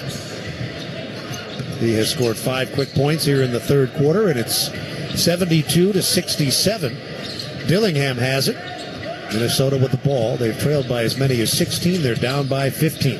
Freeman in the near side corner shovels it to Highland, who tries to go baseline. Quentin Jackson cuts him off. Highland continues to bounce and attack. Merely lost the ball and then slipped it to the front of the hoop, but Freeman at the rim couldn't finish. Back the other way comes Furphy. Left side and into the lane. Huff is fouled on the catch. At the other end of the floor, that miss was not Freeman's. It was Beringer who missed in traffic. And now at the Indiana end, a foul called on Highland. And it's non-shooting. Ball comes in from the side. I really like what I see out of this group in the first 2 minutes of this half. Terrific one-on-one defense there by Quentin Jackson on one end, and the immediate attack. Right side of the floor, Furphy hands it off to Walker, near side corner. The shot clock is peeling down toward 10. Good, strong drive, Furphy, and he's on the line twice. Fouled again by Freeman. Ellie Furphy has scored 5 of his 6 points in the first 2 minutes of the third quarter. And he's back on the line twice. He's come out very aggressive here, able to knock down the 3 ball at the top of the key initially, and then a couple possessions of reading the game beautifully, cutting off the basketball. That particular possession there, Freeman upright and out of position. Furphy's able to gain the advantage and draw the foul. Jalen Clark of Minnesota will not play anymore tonight. He's on the side with neck spasms. Meanwhile, Furphy hits a pair of foul shots. Clark, that's from that collision that he had with Wright. We haven't gotten official word on Wright, but I think it's safe to say he won't be back either. Now, Furphy nearly stole the ball from Dillingham. The Pacers have a game-high 17-point lead. Right side of the floor. Now Dillingham takes the pass, launches a 3 from the left edge and misses. Rebound swallowed up by Walker. The Pacers have started the third quarter with a 9-point run. Right edge Walker, driving Peter. He's outside the arc. Center of the floor Walker. Fakes Freeman, drives into traffic, and Freeman picks up another foul. That's his third foul in 2 minutes and 28 seconds. Pacers are going after Freeman right now. Furphy had his way with a couple cuts while he was ball watching, then drove past him. Jarris Walker says he wants some of the action, and he drives past and forces the foul. Minnesota has already committed 14 fouls here in the early third quarter. Pacers by 17. They've outscored Minnesota 9-0 here in the third. Left side Peter out near the hash mark, lobs it cross court. Walker bounces once, launching a 3 from the right side. Halfway down, it popped out, and then it stayed down. That's a good screen there by Jackson to free Walker up there on the weak side corner. Pacers have outscored Minnesota 12-0 to start the third. A drive into the lane is interrupted by contact, and the ball stripped away. Indiana with the steal as Walker knocked it away. Dillingham turned it over. Huff has it for the Pacers. Huff goes right into the lane against the rookie and then slips the ball to the baseline cutter. That's Furphy with a layup. Furphy again cutting off the basketball. Great job of playing the game and not just watching it. He's able to get a basket to go, force a timeout here by the Timberwolves. Pacers start the third quarter with a 14-point run. This key stretch of the game, a presentation of Key Bank. 8:50 left in the third. Indiana leads by 22 on the Elevance Health Radio Network. Hey fans, this is Rick Carlisle, head coach of the Indiana Pacers. What meal goes best with Pacers basketball? A Philly cheesesteak sub right off the grill and fresh out of the oven from Penn Station East Coast Subs. All season long, when the Pacers win, bring a friend. Just text BOGO to 727-722 by 10 a.m. the morning after any Pacers win this season, and you'll receive a buy one, get one free coupon to use in-store the next day. Visit Pacers.com/PennStation for full details. It's all about good taste. At KeyBank, we know a small moment like, whoa, my kid's got a serious backhand, can lead to an even bigger question like, tennis campus how much? And that's the type of moment where we'll meet you to help you build a savings plan for expenses big and small so your money can make money. Mike, how's that sound? Sounds like match point. Sounds like love. We could serve up tennis puns all day. For every financial need, we'll meet you in the moment. KeyBank opens doors. KeyBank member FDIC. It's basketball season, so it's time to rally behind the Indiana Pacers with your favorite local pizza. When it's game time, make sure you've got Hot Box Pizza in your corner. With our everyday awesome deals, you choose the deal that fits your schedule perfectly. Whether celebrating a win or gearing up for the next big game, we have the pizza that keeps you fueled. Grab a slice and show your support for both the Pacers and Hot Box Pizza. Visit one of our 24 local locations for dine-in, pickup, or delivery. Check us out at hotboxpizza.com. Locally owned, locally loved. For 48 straight years, Ford F-Series have been the best-selling trucks in America. We got here by engineering breakthrough technology, redefining Built Ford Tough, and never settling for second best. But what's really made Ford F-Series the number one selling trucks in America is you. Ford F-Series, Built Ford Tough. Based on 1977 to 2024 calendar year total sales. 8:50 left in the third quarter. The Pacers with a scintillating start to the quarter, a 14-point run. 9 of those points coming from Johnny Furphy. It's 79-57 with Eddie Gill. I'm Mark Boyle. We are in Minneapolis.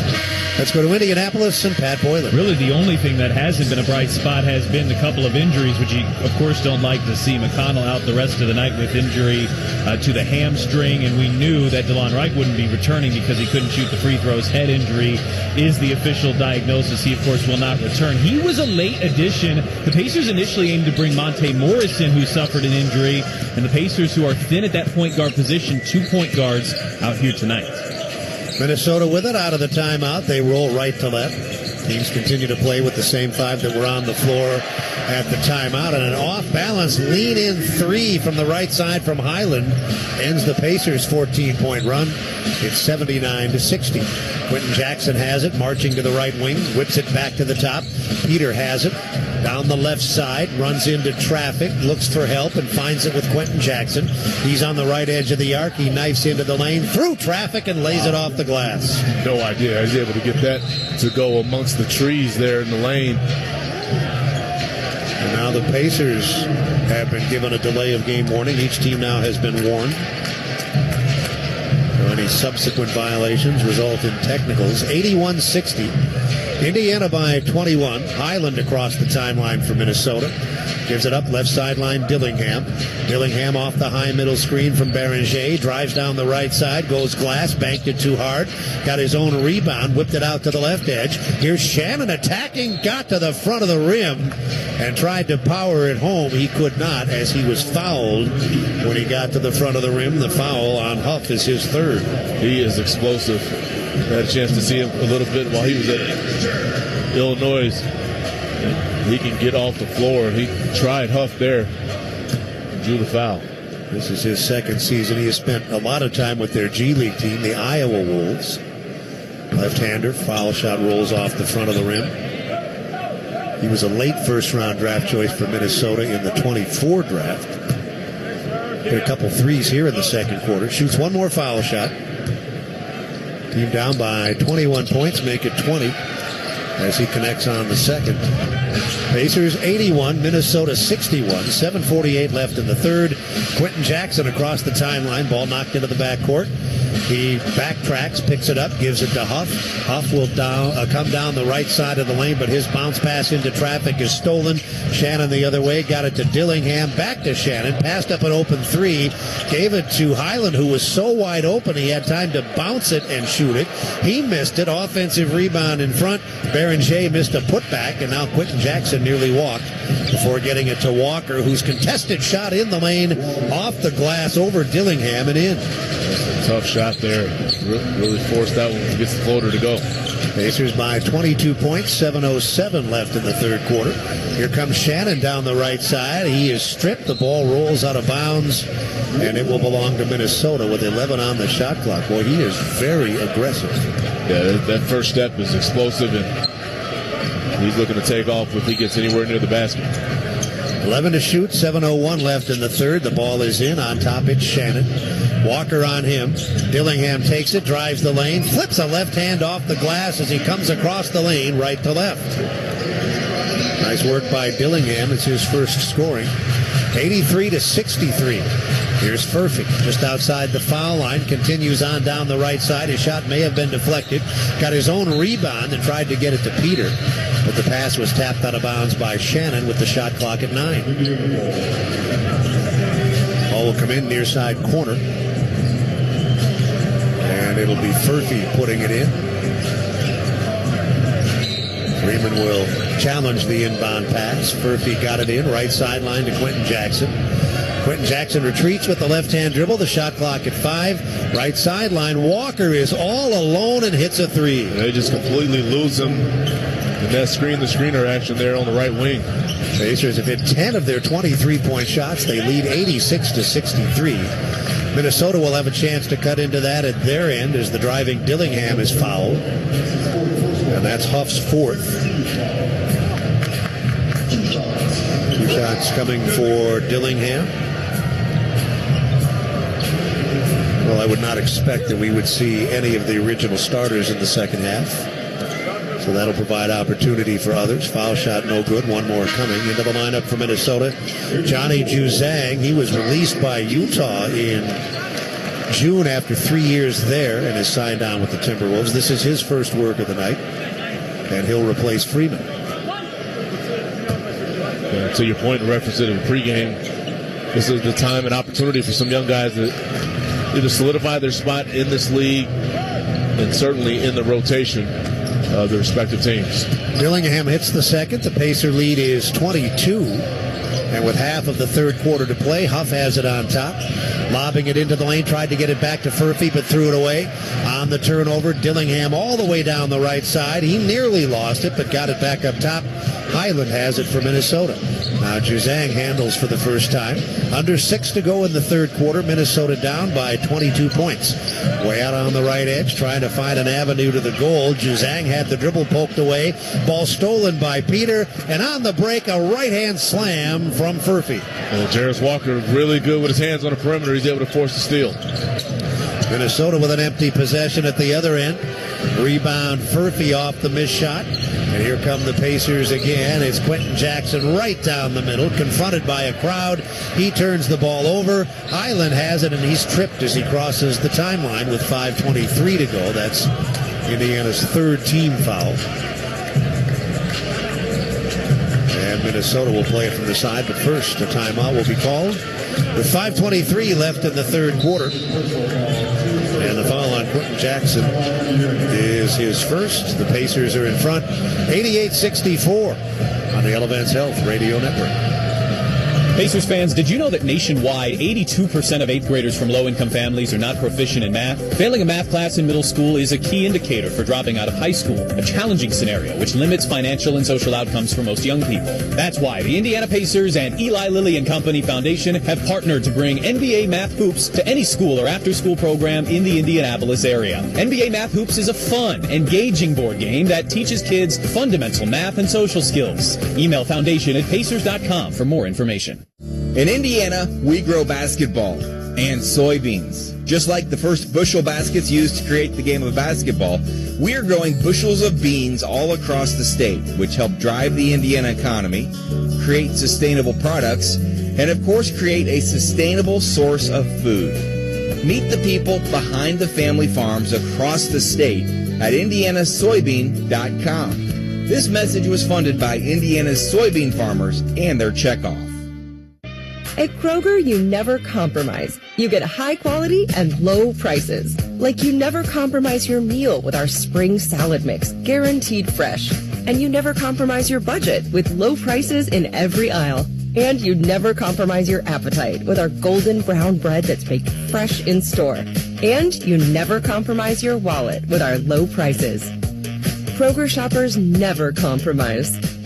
Kroger, fresh for everyone. The best athletes don't just play the game, they change it. When it comes to investing, GameBridge is doing the same. Their online platform does things differently by putting you in control, so you can invest on your own terms and grow your savings over time. It's a better way to invest, because it's investing your way. Get started today with as little as $1,000 at GameBridge.io.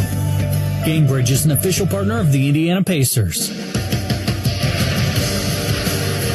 5:23 left third quarter, preseason opener. Minneapolis Pacers up by 24 with Eddie Gill. I'm Mark Boyle. Let's go to our Indianapolis studio. Pat Boylan is there. He spent his summer covering and broadcasting games for the Indiana Fever. That must have been a blast, no? It certainly was. It was nothing like the season we anticipated at the beginning of the year. Caitlin Clark only played 13 games. The Fever had numerous injuries, but had a really resilient year, and I think there were a lot of parallels between what the Pacers did and the Fever did in the playoffs in terms of going far further than anybody could have imagined. The Fever season ended in a deciding Game 5 loss in Las Vegas to go to the finals. So nearly got both franchises to the finals in the same year, which would have been really spectacular.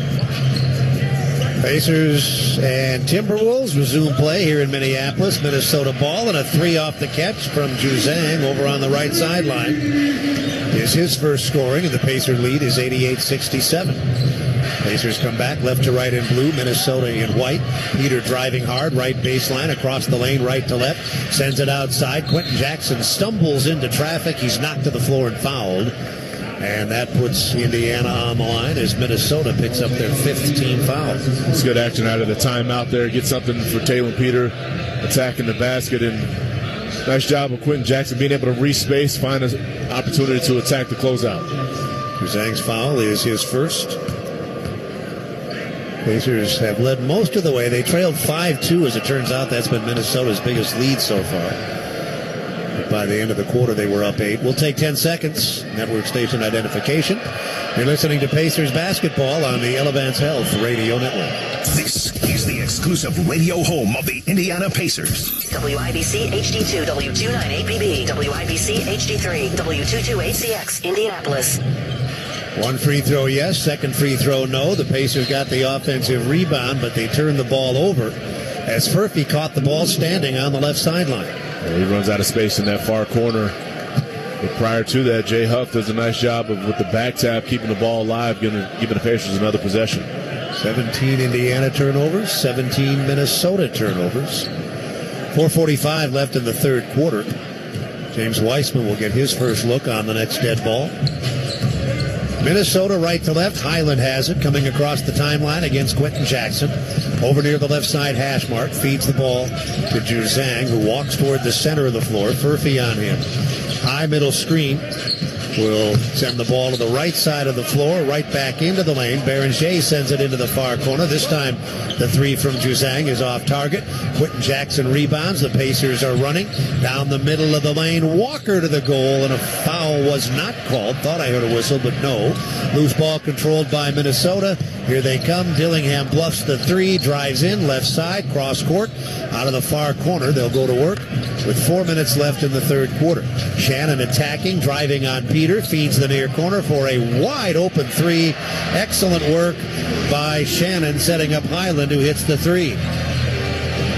89-70, the Pacers up 19. They've led by as many as 24. 3:45 left in the third. Good strong drive. Walker in from the right side and dunks it with both hands. Beautiful attack. Rejects the ball screen and punches one for two. Walker has 10 points in this quarter. That's our drive of the game, brought to you by Ford. Visit your local Central Indiana Ford dealer With great offers, Ford is an official partner of the Indiana Pacers. A whistle interrupts play as the Timberwolves attack. Walker called for a foul. His first, the team's fourth. And with 3:28 left in the third, and the Pacers leading by 21. 2 shots coming for Johnny Juzang, who has scored 3 points tonight. Didn't play in the first half. Pacers are going to get Wiseman his first look. And the undrafted rookie, Gabe McLaughlin, is in. He was undrafted in 24. He went to camp with Denver last season, was cut in camp, and then played in the G League for Denver's affiliate in Grand Rapids. Furphy is out. Furphy had 11 points in that third quarter. One more free throw coming. And Johnny Juzang knocks that down. So he hits both foul shots, all 5 of his points coming here in the third quarter. And it's 91-72 with 3:22 left. Walker bouncing left edge. Wiseman handles for the first time. Looks back to Walker, but he's covered. On top to Peter. Peter gets to the left wing. Cross court to the near corner. Quentin Jackson threw it away. It's caught by Highland on the interception, and he drives the length of the floor. Yeah, the live ball turnover. Nice attempt, right idea, just poor execution. Pacers by 17 as Quentin Jackson got to the foul line before sending it outside. Catch and shoot 3. McLaughlin off target. Rebounded by Roko Jakarski on the floor for the first time. He's a rookie with the Timberwolves. 2:45 to go in the third. Driving the lane, missing the shot is Tristan Newton, who also had checked in for the first time. Both teams getting all kinds of work for players that likely won't see much time during the regular season. And now Peter out of the far corner hits a 3 for the Pacers. 94-74. Newton is on the floor with Zakarski. The man with the ball is Juzang, who leans in from up top and leaves a 3-ball short. Walker rebounds ahead to Quentin Jackson. He'll attack.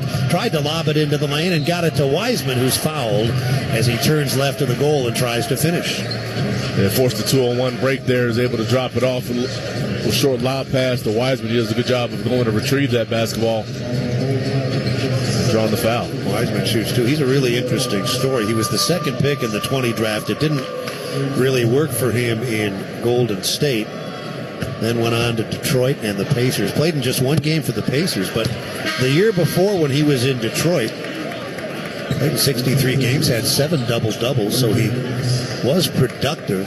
Just hasn't really found his stride yet, but much was expected when he came into the league as the second pick in the draft. Yeah, huge expectations when you are drafted at that level, and over his career has been hampered with some injuries, but a guy, when available, to your point, has shown some significant productivity. Well, he missed a whole season with a knee injury while he was with the Warriors, and then missed almost all of last season, played in just one game before suffering that Achilles injury with the Pacers. On the line here, he hits 1 of 2. It's 95-74. Minnesota has it right to left edge of the arc. Highland, 6 seconds to shoot. He'll let a long one fly, and he hits a 3. His third 3 of the third quarter. Pacers lead 95-77. Down to 1:45 left in the third.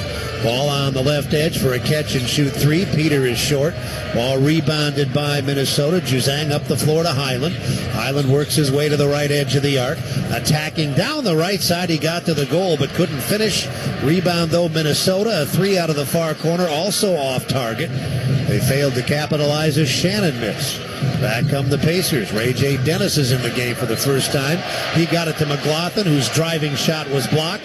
This leads to a Minnesota break. One bounce into the lane, and then the pass back outside to Jakarski. Long 3 off the catch, and that's a right edge Juzang 3. He's got a pair of 3s here in the third quarter. They've cut it to 15. Pacers counterattack quickly, but Wiseman can't handle the pass in the lane. Back comes Newton from Minnesota. Runs into Peter at the front of the rim, and Peter wrestles the ball away. On the turnover, Peter takes it the other way. Drops it out near the timeline to McLaughlin. And now Dennis will work the dribble way out near the timeline with under a minute to go in the quarter. And the Pacers leading 95-80. Shot clock down to 7. Dennis to the top of the circle, spins to the right hand, down the right side, banked it up too hard. Rebound, Minnesota. Shannon has the ball. 27 seconds left in the third quarter. Zikarsky is shaken up behind the play and now staggers into the forecourt. Separation between game and shot clocks is about 6 seconds. Left-hand bounce, center of the floor, Shannon. Hard down the right side. He got to the goal. The shot was blocked by Wiseman, and that's a goaltender. Yeah, hit the glass first. And Timberwolves trying to claw their way back into this game. Last couple of minutes, a bit chaotic. They've cut it from 24 to 13. Shot clock is dark. Pacers with the option of playing for the final shot. They lead 95-82. 9 seconds left in the third quarter. Dennis spins away on top, gives the ball to Peter, and a long three slams off the back of the rim. Rebound, Minnesota. A length of the court right-hand heave from the backcourt. About 10 or 15 feet. On the defensive side of the timeline by Highland is off target, and the third quarter draws to a close.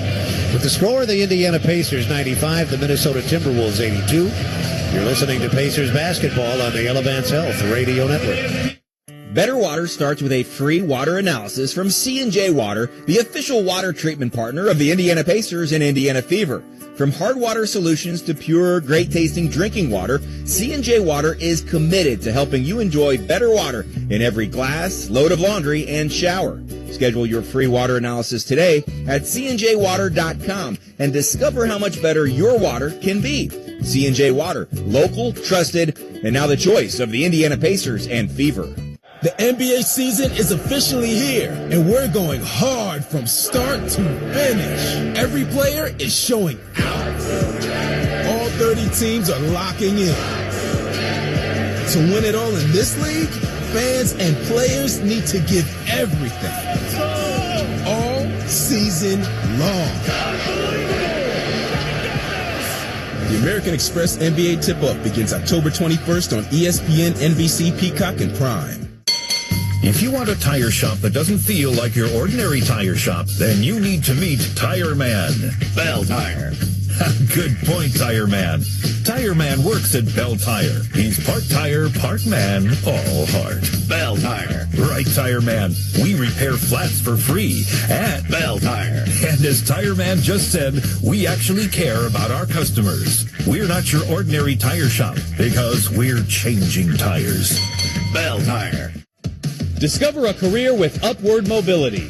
The Lift Academy flight training program provides an accelerated path to a rewarding career in commercial aviation. Through the Republic Airways Career Pathway program, you'll have a defined pathway to Republic Airways. Learn firsthand from experienced instructors, have state-of-the-art training technology at your fingertips, and graduate in around 18 months. Visit flywithlift.com today. Get up here. This is Jarris Walker, and you're listening to Pacers basketball on the Elevance Health Radio Network. Well, it was a good third quarter for the Pacers, outscoring Minnesota 30-25, but it looked like it might be a great one for a while. In fact, Indiana took a lead as high as 24 points. Indiana's advantage after three is 13, 95-82. A couple of bench players playing well. Jarris Walker with 12. Johnny Furphy has 12. In downtown Indianapolis, I'm Pat Boylan. The preseason opener, fourth quarter with Mark Boyle and Eddie Gill. Turnover is a big part of the game here. Indiana with 19, Minnesota with 18 as we start the fourth quarter. Timberwolves have the ball to start the quarter. They're moving right to left. They play in the white with blue, green, and silver complementary colors. And the fourth quarter starts well for them as Juzang hits a three from the left edge, his third three. And they've cut it from 24-10. At the Pacer end, McLaughlin misses. Ball rebounded by Minnesota's Beringer. And they can get this deficit now inside of 10 points as Newton takes the lane and before he fires a shot. A foul is called 31 seconds in. We'll set the lineups here as Minnesota continues to inch closer. Jalen Slauson, who checked in for the first time toward the end of the third quarter, picks up his first. Pacers start the fourth quarter with Slauson, Ray-J Dennis, McLaughlin, Wiseman, and Furphy. Minnesota has the ball. Beringer has it on top. And to Dillingham, who kicks to the corner. A catch-and-shoot three, and that's another one for Juzang, his fourth of the second half. I want to stay a step closer to that guy. 95-88. They've cut it from 24 down to 7. Dennis has it up top to Furphy. Furphy driving into the right corner. It winds up on top for a Dennis three. Off the front rim short. Rebound battled for and controlled by Minnesota's Alize Johnson, a one-time Pacer who takes it all the way to the foul line before giving it up. Now it's Dillingham in the lane, flipping it off the glass unsuccessfully, and a foul has been called. They have Alize Johnson out there with Rob Dillingham, Tristan Newton, Johnny Juzang, who's hit 4 threes in the second half. Foul on Slauson is his second, and the other man out there for Minnesota is Beringer. And now looks like Indiana wants a timeout. Rick Carlisle, Eddie, all the way out to the center jump circle, appears a bit agitated. He's a bit agitated for sure. Let his guys know about it prior to getting to the bench. But the Timberwolves have really tightened this game up here. They start the fourth quarter with a 6-point run. They're within 7. 10:50 left in the fourth on the Elevance Health Radio Network. At KeyBank, we know a small moment like, what's it like to have a yard? Can lead to an even bigger question like, am I ready to buy a home? And that's the type of moment where we'll meet you, prepared to talk about everything you need to know when applying for a mortgage, so you can try to turn those backyard dreams into reality. Paul? Yes? Question. Are you a hammock person? You know, I think I might be. For every financial need, we'll meet you in the moment. KeyBank opens doors. NMLS 399797, Equal Housing Lender. Experience the Midwest's newest fine dining destination, Commission Row. Our menu includes the best locally sourced steaks, chops, seafood, and raw bar offerings. Created by Pacers Sports and Entertainment in partnership with Cunningham Restaurant Group. Commission Row is located right next to Gambridge Fieldhouse. Whether for dinner on the main level or drinks and mills, our speakeasy bar. Make Commission Row a part of your next game night. Learn more or make a reservation at CommissionRow.com. Hey Pacers fans, while we cheer on our team tonight, let's take a moment to remember an important cause. The Indiana Pacers proudly support organ donation. Signing up to be an organ donor is an incredible and easy way to make a difference. Organ donation saves lives, and when you say yes, you are creating hope for the more than 1,000 Hoosiers waiting on life-saving organ transplants. Say yes to organ donation next time you visit the BMV or learn more at donatelifeindiana.org. Now back to the action, and go Pacers! It's basketball season, so it's time to rally behind the Indiana Pacers with your favorite local pizza. When it's game time, make sure you've got Hot Box Pizza in your corner. With our everyday awesome deals, you choose the deal that fits your schedule perfectly. Whether celebrating a win or gearing up for the next big game, we have the pizza that keeps you fueled. Grab a slice and show your support for both the Pacers and Hot Box Pizza. Visit one of our 24 local locations for dine-in, pickup, or delivery. Check us out at hotboxpizza.com. Locally owned, locally loved. Pacers up 24 in the third, have seen that lead shrink to 7 here early in the fourth. 10 minutes and 50 seconds left. Minnesota has the ball with 14 on the shot clock, and they'll play it in from the near side in forecourt. Pacers have played everybody that's available tonight. The services of Tyrese Halliburton, Ben Shepherd, and Cameron Jones were not available, but everybody else has gotten a chance to play. Minnesota has the ball. 10:43 left to play in the fourth. Juzang, who has 4 threes in the second half, gives it up on top. An off-balance 3 to beat the shot clock from the left edge by Newton is rebounded by the Pacers as Slauson takes it down, gives it to Dennis. Dennis on top, lobbing it into the lane, but he threw it into traffic. Knocked away. That's the 18th turnover. Here comes Dillingham. He's into the forecourt, left side corner. Another 3 from Juzang, and that's his 5th one. He has gotten this Timberwolves team back into the game. Pacers outscored Minnesota 14-0 to start the third. Minnesota has outscored Indiana 9-0 to start the fourth. Dennis on the right wing, down the right side, bounces it into the far corner. McLaughlin there, but he missed a 3, and it's rebounded by Dillingham. They're down 4, and here they come again. Dillingham has it. Perimeter right, left hand to the top of the circle. Still outside the arc. Now retreating. He's on the logo at center court. Driving off the Beringer screen down the right side. Tried to feed it to the near side corner, and it's slapped out of bounds with the shot clock at 8. Ball will come in, near side baseline, front court. Dillingham gets it in safely. And it's in the hands of Beringer out on the left edge of the arc. He'll shovel the ball to Newton. Newton with one to shoot, and Newton with the shot clock about to expire is knocked to the floor over here on the near sideline. And that foul bailed them out. It's on Wiseman, his first. Yeah, it's a tough foul there by Wiseman. But good job by Newton there. He's able to slightest hesitation, the shot fake. He's able to stop in his tracks, and Wiseman just couldn't hit the brakes. Newton on the line. He played with Connecticut's national championship team twice in 23 and 24. Foul shot is good. And then came into the league. He's another former Pacer. Played 5 games with the Pacers last season. Johnson is a former Pacer. Freeman the same. Foul shot makes it 95-92. They start the fourth quarter with an 11-point run as Newton made both foul shots, and they have gone from down 24 to down 2. 9:27 left in the fourth. On top, Furphy drives down the right side, runs into traffic, can't clear the shot. They work it back outside with the shot clock at 10. Now Furphy's three out of the near corner is deflected by Juzang. Here comes Minnesota down 2. They've started the fourth quarter with a brilliant run, and a driving shot in the lane is not going to count. An offensive foul is called. Driving into the lane, Johnson. He did make the shot, but he committed the offensive foul.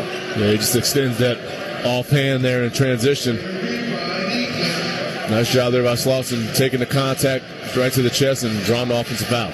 Now across the timeline, Dennis being actively harassed by Dillingham. Drives by Dillingham, and as he gets toward the rim, he's fouled. Boy, Dillingham was all over him, but then he escaped and got into the lane, and the foul was called. Yeah, great job with the perseverance and handling the basketball. Able to get to a straight line and draw the foul. Pacers look for their first points of the quarter.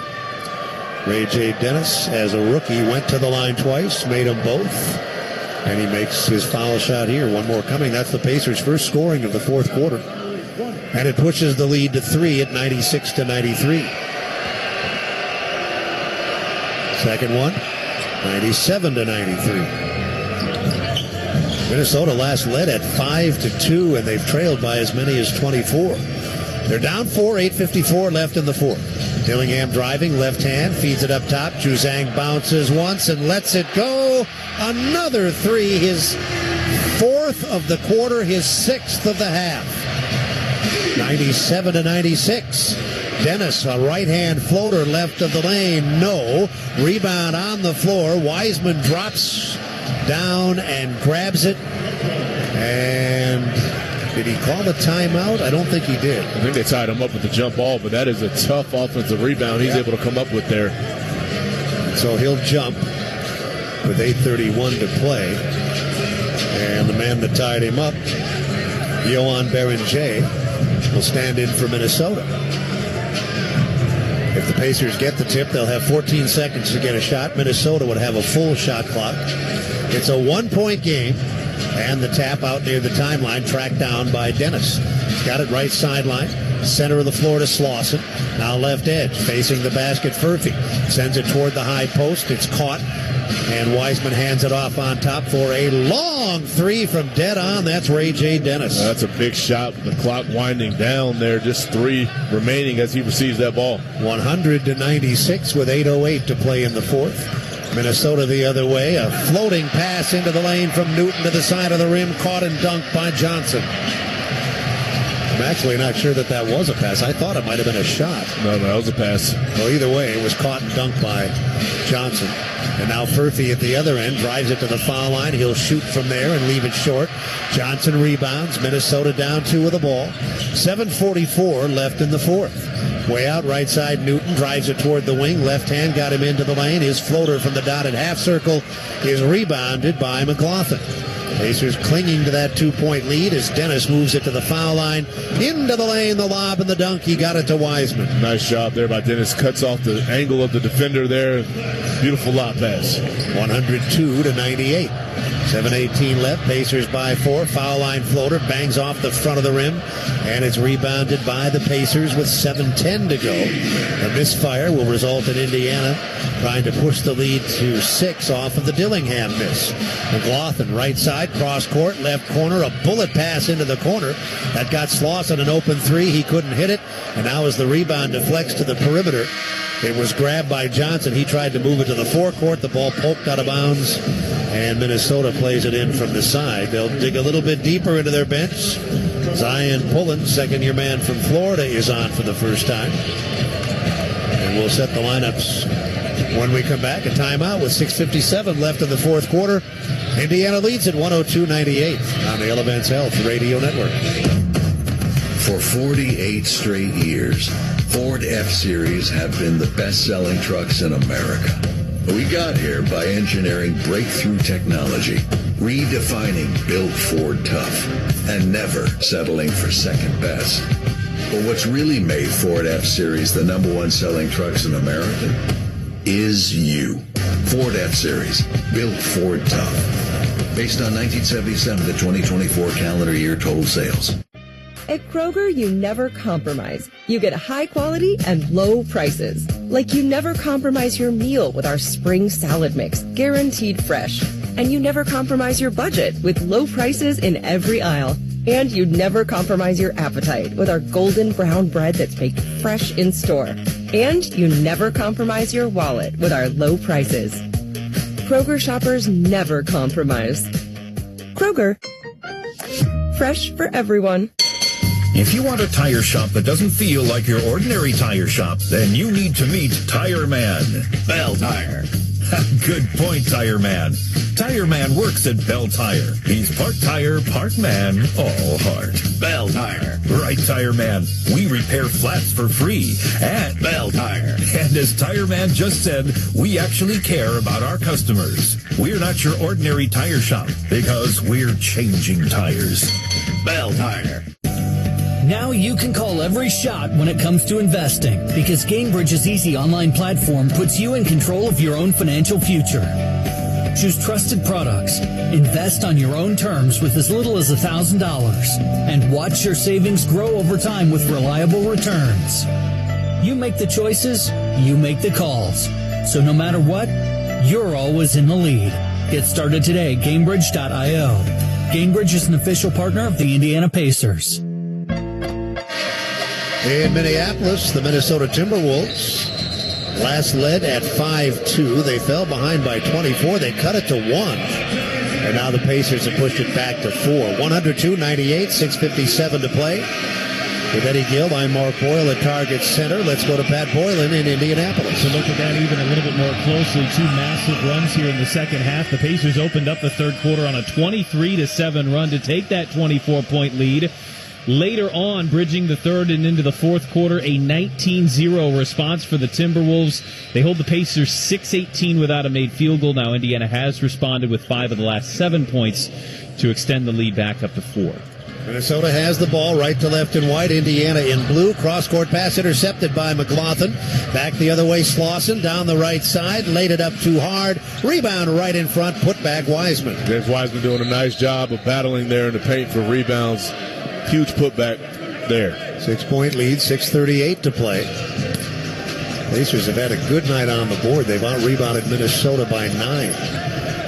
Pullen brings it up this time. He recently checked in, his first performance of the night. Peter is back in for the Pacers. We'll set the lineups as we go. Alize Johnson to the near side. Newton fakes the 3, and the ball is punched away from behind. But a foul called on Ray J. Dennis. That's his first team fouls. Minnesota has committed just 1. And the Pacers have now committed 4. Still over 6 minutes to play.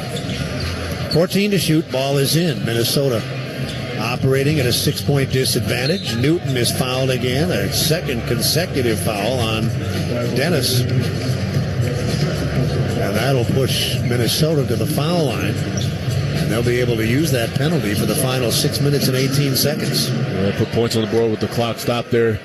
Ray J. Dennis just a little overzealous on that chase there of Newton on the dribble handoff. Newton hit a pair earlier and now knocks down one here.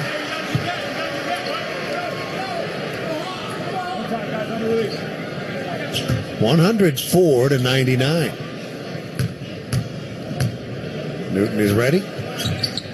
And this one is off target. Rebound loose on the baseline, and it's controlled. Weissman tried to keep it in play, but could do no better than deflect it to Beringer, who dunked it. Yeah, right underneath his own defensive basket. Gives up the easy two. 104-101. Pacers come the other way. McLaughlin driving from the right wing into the lane. Sends it out to the left edge for another long three from Dennis. Big-time confidence there displayed by Dennis on the three-point make. He's hit a pair of threes here in the fourth quarter. This one pushes the lead back to 6. 5:48 to play. On top, Newton working at perimeter right. Here comes Juzang. He's been very effective here in the second half. This time, though, his shot is blocked. Wiseman with the loose ball. Gets it ahead to Dennis. Dennis working the left hand in the top of the circle. Perimeter right now. Slauson handles. And the ball loose on the baseline. Wiseman saved it as it was rolling out of bounds, but he couldn't control it. Juzang comes out with it. Here's Newton from Minnesota, lobbing it to the goal, but it's too tall. He tried to set up a catch and dunk down low, getting it to Johnson, but his pass slammed off the backboard, and the Pacers come the other way with Dennis. Turnovers now, Indiana 22, Minnesota 21. McLaughlin near corner. We're down to 5:03 to play, and the Pacers are in front by 6 points. Dennis again with another three, this time from the right edge. And Juzang there dares him. He answers the bell. 110-101. Pacers had seen their lead shrivel to 1. They've now got it back up to 9. Newton takes it into the lane, and as he got to the dotted half circle, he's fouled and will shoot a pair. That is going to give Minnesota a chance to cut into this 9-point lead. The foul is Slauson's third. And Newton is on the line. A.J. Dennis has come alive here over the last couple minutes. Great confidence with that three-point shot and orchestrating offense in these ball screen situations for the Pacers. Newton hits the first. Jules Bernard is on, second-year man from UCLA. They're slowly emptying their bench. All of their available players have now gotten into the game. Newton hits a pair of foul shots. He is 5 of 6 from the line, all here in the fourth quarter. Indiana's lead is 7 with 4 minutes and 39 seconds remaining. Here comes Dennis again, handing it off on top. Ball winds up with McLaughlin, now further out toward the logo. Dennis moving to his left, hooks it to the right edge of the arc, and McLaughlin is long with a three. Offensive rebound, Wiseman back to the top, and the Pacers will regroup. Over in the left corner, Dennis driving the baseline, steers it into the near corner. They get McLaughlin an open three, and he hits it from right of center.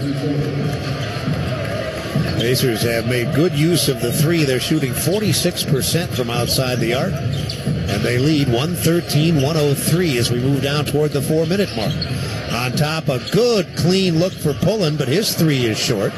Another Indiana rebound. Slauson gets it ahead. Dennis has it. Shovels it to the middle of the floor, cutting in. Peter took it for a layup. Beautiful job here to attempt to close this game out by the Pacers. The lead is now back up to 12 as Minnesota counters quickly. Cutting it to 10 as Johnson lays it in down low and draws a foul. 115-105. Alize Johnson will go to the line looking to complete a three-point play. Foul is on Wiseman. Alize Johnson played in 31 games over 2 seasons with the Pacers. Has since gone to work for Brooklyn, Chicago, Washington, New Orleans, San Antonio, and now with Minnesota. Three-point play complete. It's 115-106. We're down to 3:37 to play. Long three off the catch up top, and Slauson puts it down. Three-point shot has come alive here in this fourth quarter for the Pacers. Pacers have made 16 of 34. That's 47%. The lead is up to 12. Johnson is fouled on the perimeter by McLaughlin, and he'll go to the line as Minnesota tries to hang in there. They had cut it from 24-1, but now they're down by 12 again.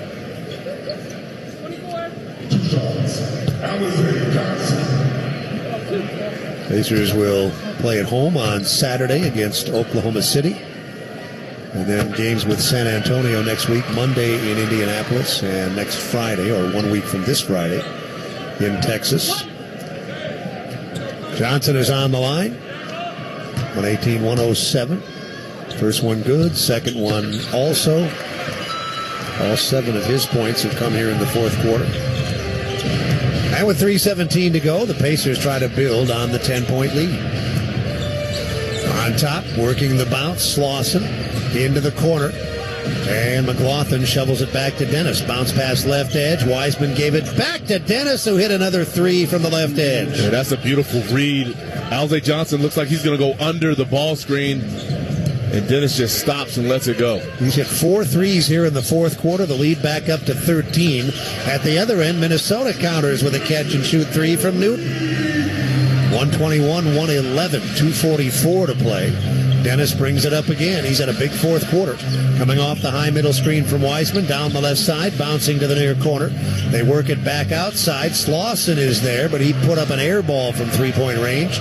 Johnson rebounds. Minnesota running on the drive in the lane at the goal and laying it up and off. But earning a 2-shot trip to the line is Jules Bernard. 2 minutes and 24 seconds left. Indiana will take a timeout, and that will allow us to go to our Indianapolis studio, where Pat Boylan will comment on the events of the day. Well, there's obviously a significant battle going on for the center position, but Rick Carlisle made the case in training camp here in practices that there's a lot of opportunity to be earned from a point guard perspective as well. Now, that's because Andrew Nembhard, he said he's going to be very careful not to give him too many minutes and wear him down. T.J. McConnell at age 33 probably not going to get a boatload of minutes either, although both those guys, of course, will play major tight roles. Well, here tonight, Halliburton, of course, out for the season. McConnell went out with an injury. We don't know if DeLon Wright's going to make the team, but he unfortunately went out tonight. Ray J. Dennis taking advantage of that opportunity. He's one of the point guards in this mix here, has been a two-way player for the Pacers. And Dennis, 14 points in 12 minutes and some key shots, too, as the Timberwolves, as you noted, had cut that deficit down to 1. Indiana responded. And Ray J. Dennis taking advantage of some of these minutes that maybe he wouldn't have even gotten had some of these injuries not happened, but he's played really well here in the fourth tonight. We have 2 minutes and 24 seconds left. The Pacers trying to nail it down. This is Minnesota's second preseason game. They won by 10 over Denver last Saturday night in San Diego. Pacers will come with the same group. And Minnesota will do the same with Bernard on the line.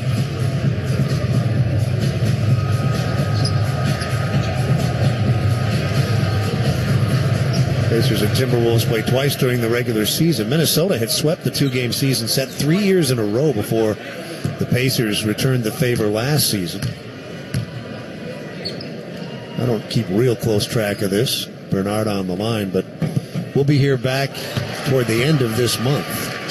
And that's the annual trip. But doesn't it seem like every year we're here in like January and February and it's 97 below zero? Yeah. That's a great point. I very much appreciate being here one time early in the season. Yes, I agree. Foul shot is good. Bernard steps up and hits 2. It's 121-113. 2 minutes and 17 seconds left. Peter has it for the Pacers, way out on the left edge, up top to Wiseman, who bounces once, hands it back to Peter, but it's a sloppy exchange, a turnover, and then Peter is called for a loose ball foul. Yeah, poor execution, not great spacing on the floor coming out of that timeout.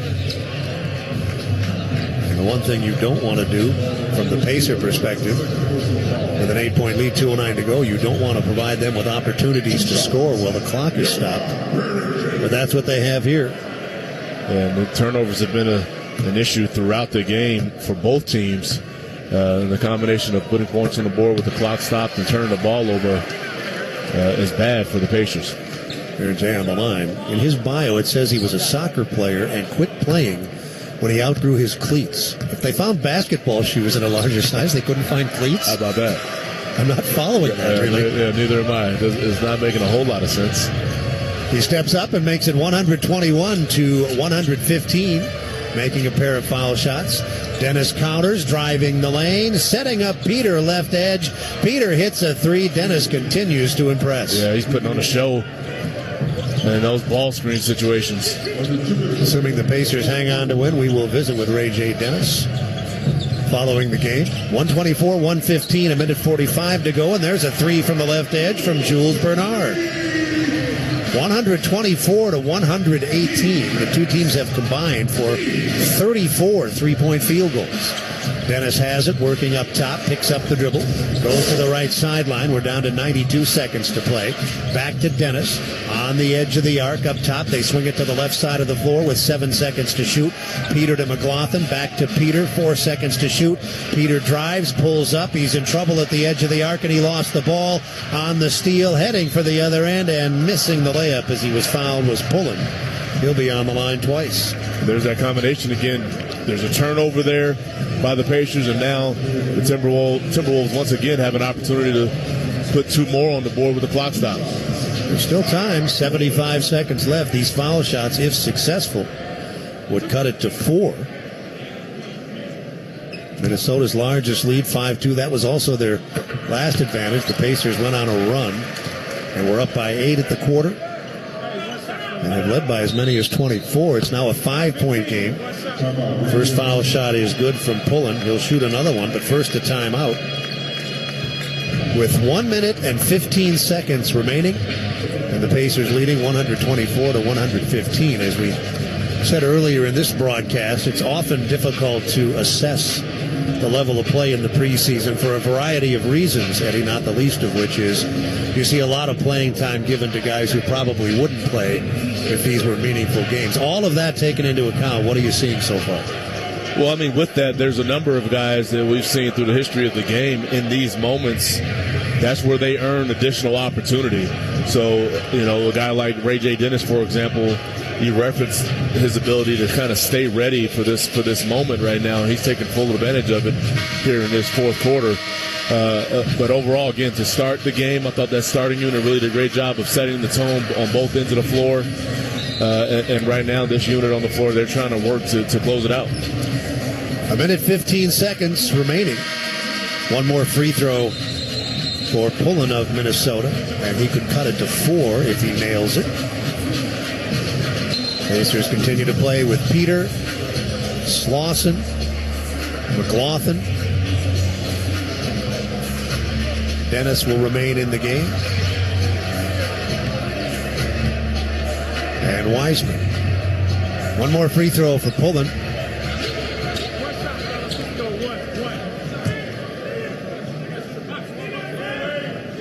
One minute, 15 left. Pullen is ready, and this one bounces in off the front of the rim.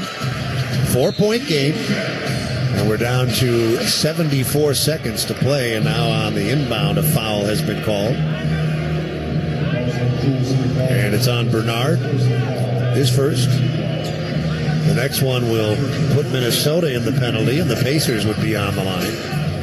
Minnesota's had that advantage since the 6:18 mark of the quarter. And they have gone to the line 11 times here in the fourth quarter. Dennis has it in backcourt. He'll come through the logo at center, veering to his right, picked up as he crosses by Bernard. Now angling to his left, still holding the dribble. Shot clock down to 10, down the left side. Tough pull-up in traffic, banked it up too hard. Rebounded by Minnesota. They're down 4 with just under a minute to go. Here they come on the drive down the right side, hanging into the air and banking it in is Bernard. They are within 2 again with 49 seconds left. Peter has it, centers it up top to Dennis. Dennis working the bounce, right hand, penetrates the arc, down the right side. In traffic, he whips it back to the top, and Peter's 3 is short. Minnesota down 2. Johnson, long pass to the other end, and a layup from Pullen. The game is tied with 31 seconds left. Separation between game and shot clocks is about 8 seconds. Dennis has the ball. He's on the logo at center court. Shot clock to 10. He'll pull up from the right edge and miss a 3. Rebound knocked to the floor. Newton has it, and he is... Did they call a timeout? They're going to get a timeout. They called a timeout. He was hit by McLaughlin, but they called a timeout first. Well, and I think he put it on the floor, and the official signaled that it's going to be inbounded here full court still. Well, if he put it on the floor, that's the correct ruling. Right. And with 12 and 3/10 seconds left, the officiating crew, headlined by the crew chief, Zach Zarba, will discuss this. Now they're going to move it to the forecourt. Yeah, they're going to correct it, yep. So Minnesota will have all kinds of time here. 12 and 3/10 seconds. Shot clock is dark. And they last led very early in the game. But now they have a chance to take the lead. Boy, it looked like the Pacers were in good shape. They had survived that challenge. Minnesota had cut it to 1. The Pacers pushed it back to double figures. But now Minnesota has really come with an impressive surge. It was 121-111. Since then, they've outscored the Pacers 13-3. That's over less than 2 minutes of playing time. Well, that's exactly what we talked about. It's a combination of the turnovers, and then the Timberwolves able to get shots at the free throw line with the clock stopped.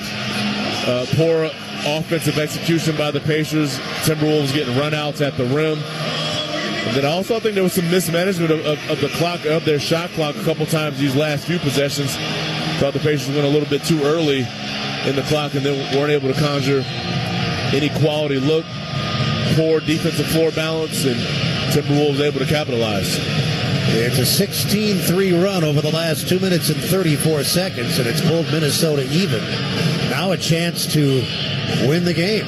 12 and 6/10 seconds to go. Shot clock dark. Ball comes in from the near sideline.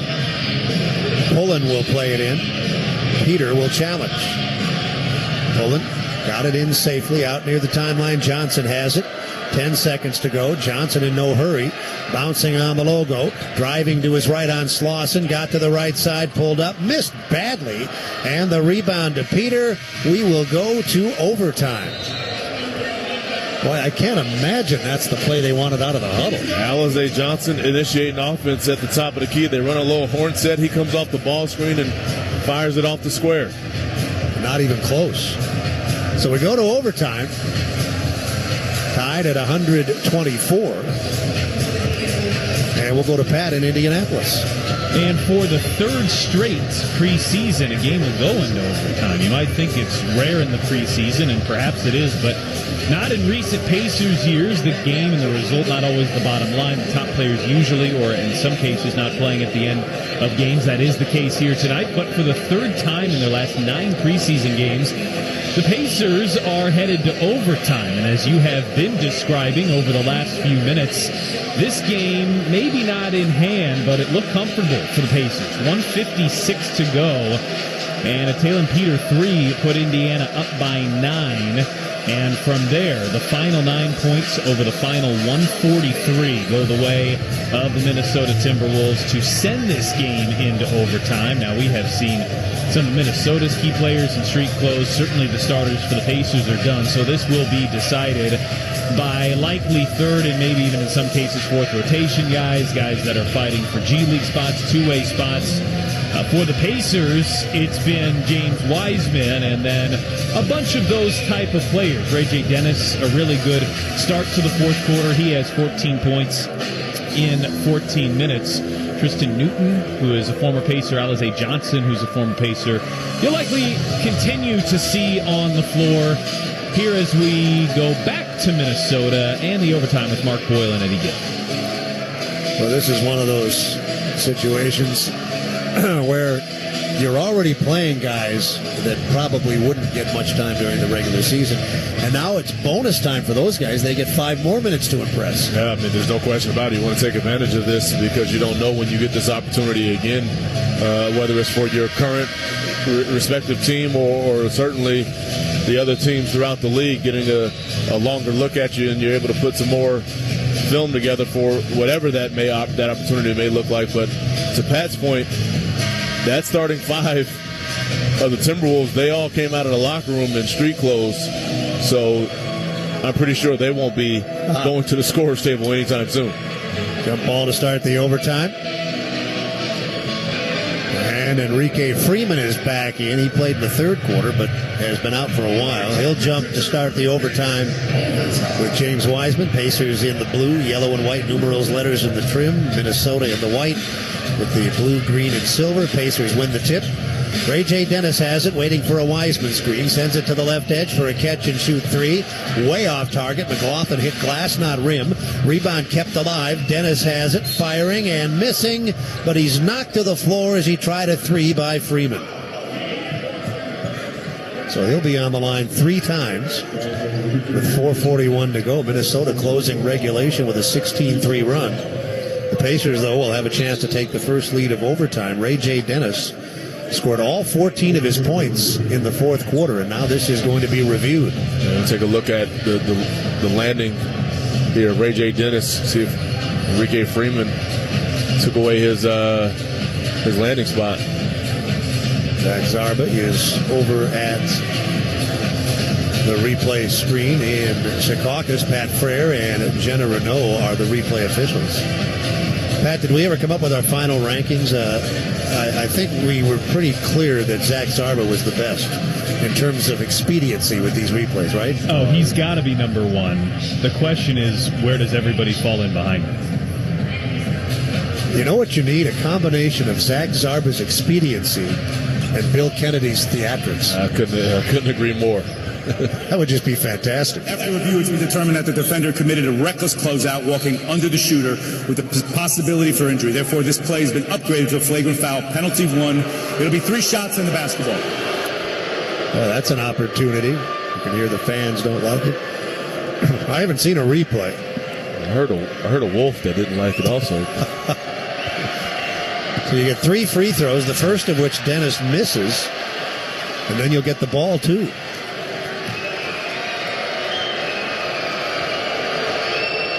How much more difficult is it as he hits the second one? You've done this many times. You're shooting foul shots under normal circumstances with 3 guys on each side of the lane, but when there's nobody there but you, is it more difficult? Yeah, you have to really demonstrate some laser focus. It's a different experience for sure, but by the time you've gotten to this level, you've played enough basketball and seen that enough, but it's certainly a different dynamic going to the line with no one on the lane lines. So Dennis missed the first, made the next 2. It's 126-124. Now the Pacers also have the ball. 19 seconds into the overtime here in Minneapolis. Pacers let a 24-point lead slip away, but they do score first in the overtime. Peter has it, right edge of the arc, working the drive into the lane on Newton. He's too far under. He feeds the far corner. Catch and shoot. Walker missed, but it's tapped in down low. Walker's 3 off target, but McLaughlin finished. Yeah, big time finish. And someone's missing a shoe out there. Not sure who it is. As Obi Toppin goes to collect it in the lane. Minnesota with the ball, down 4.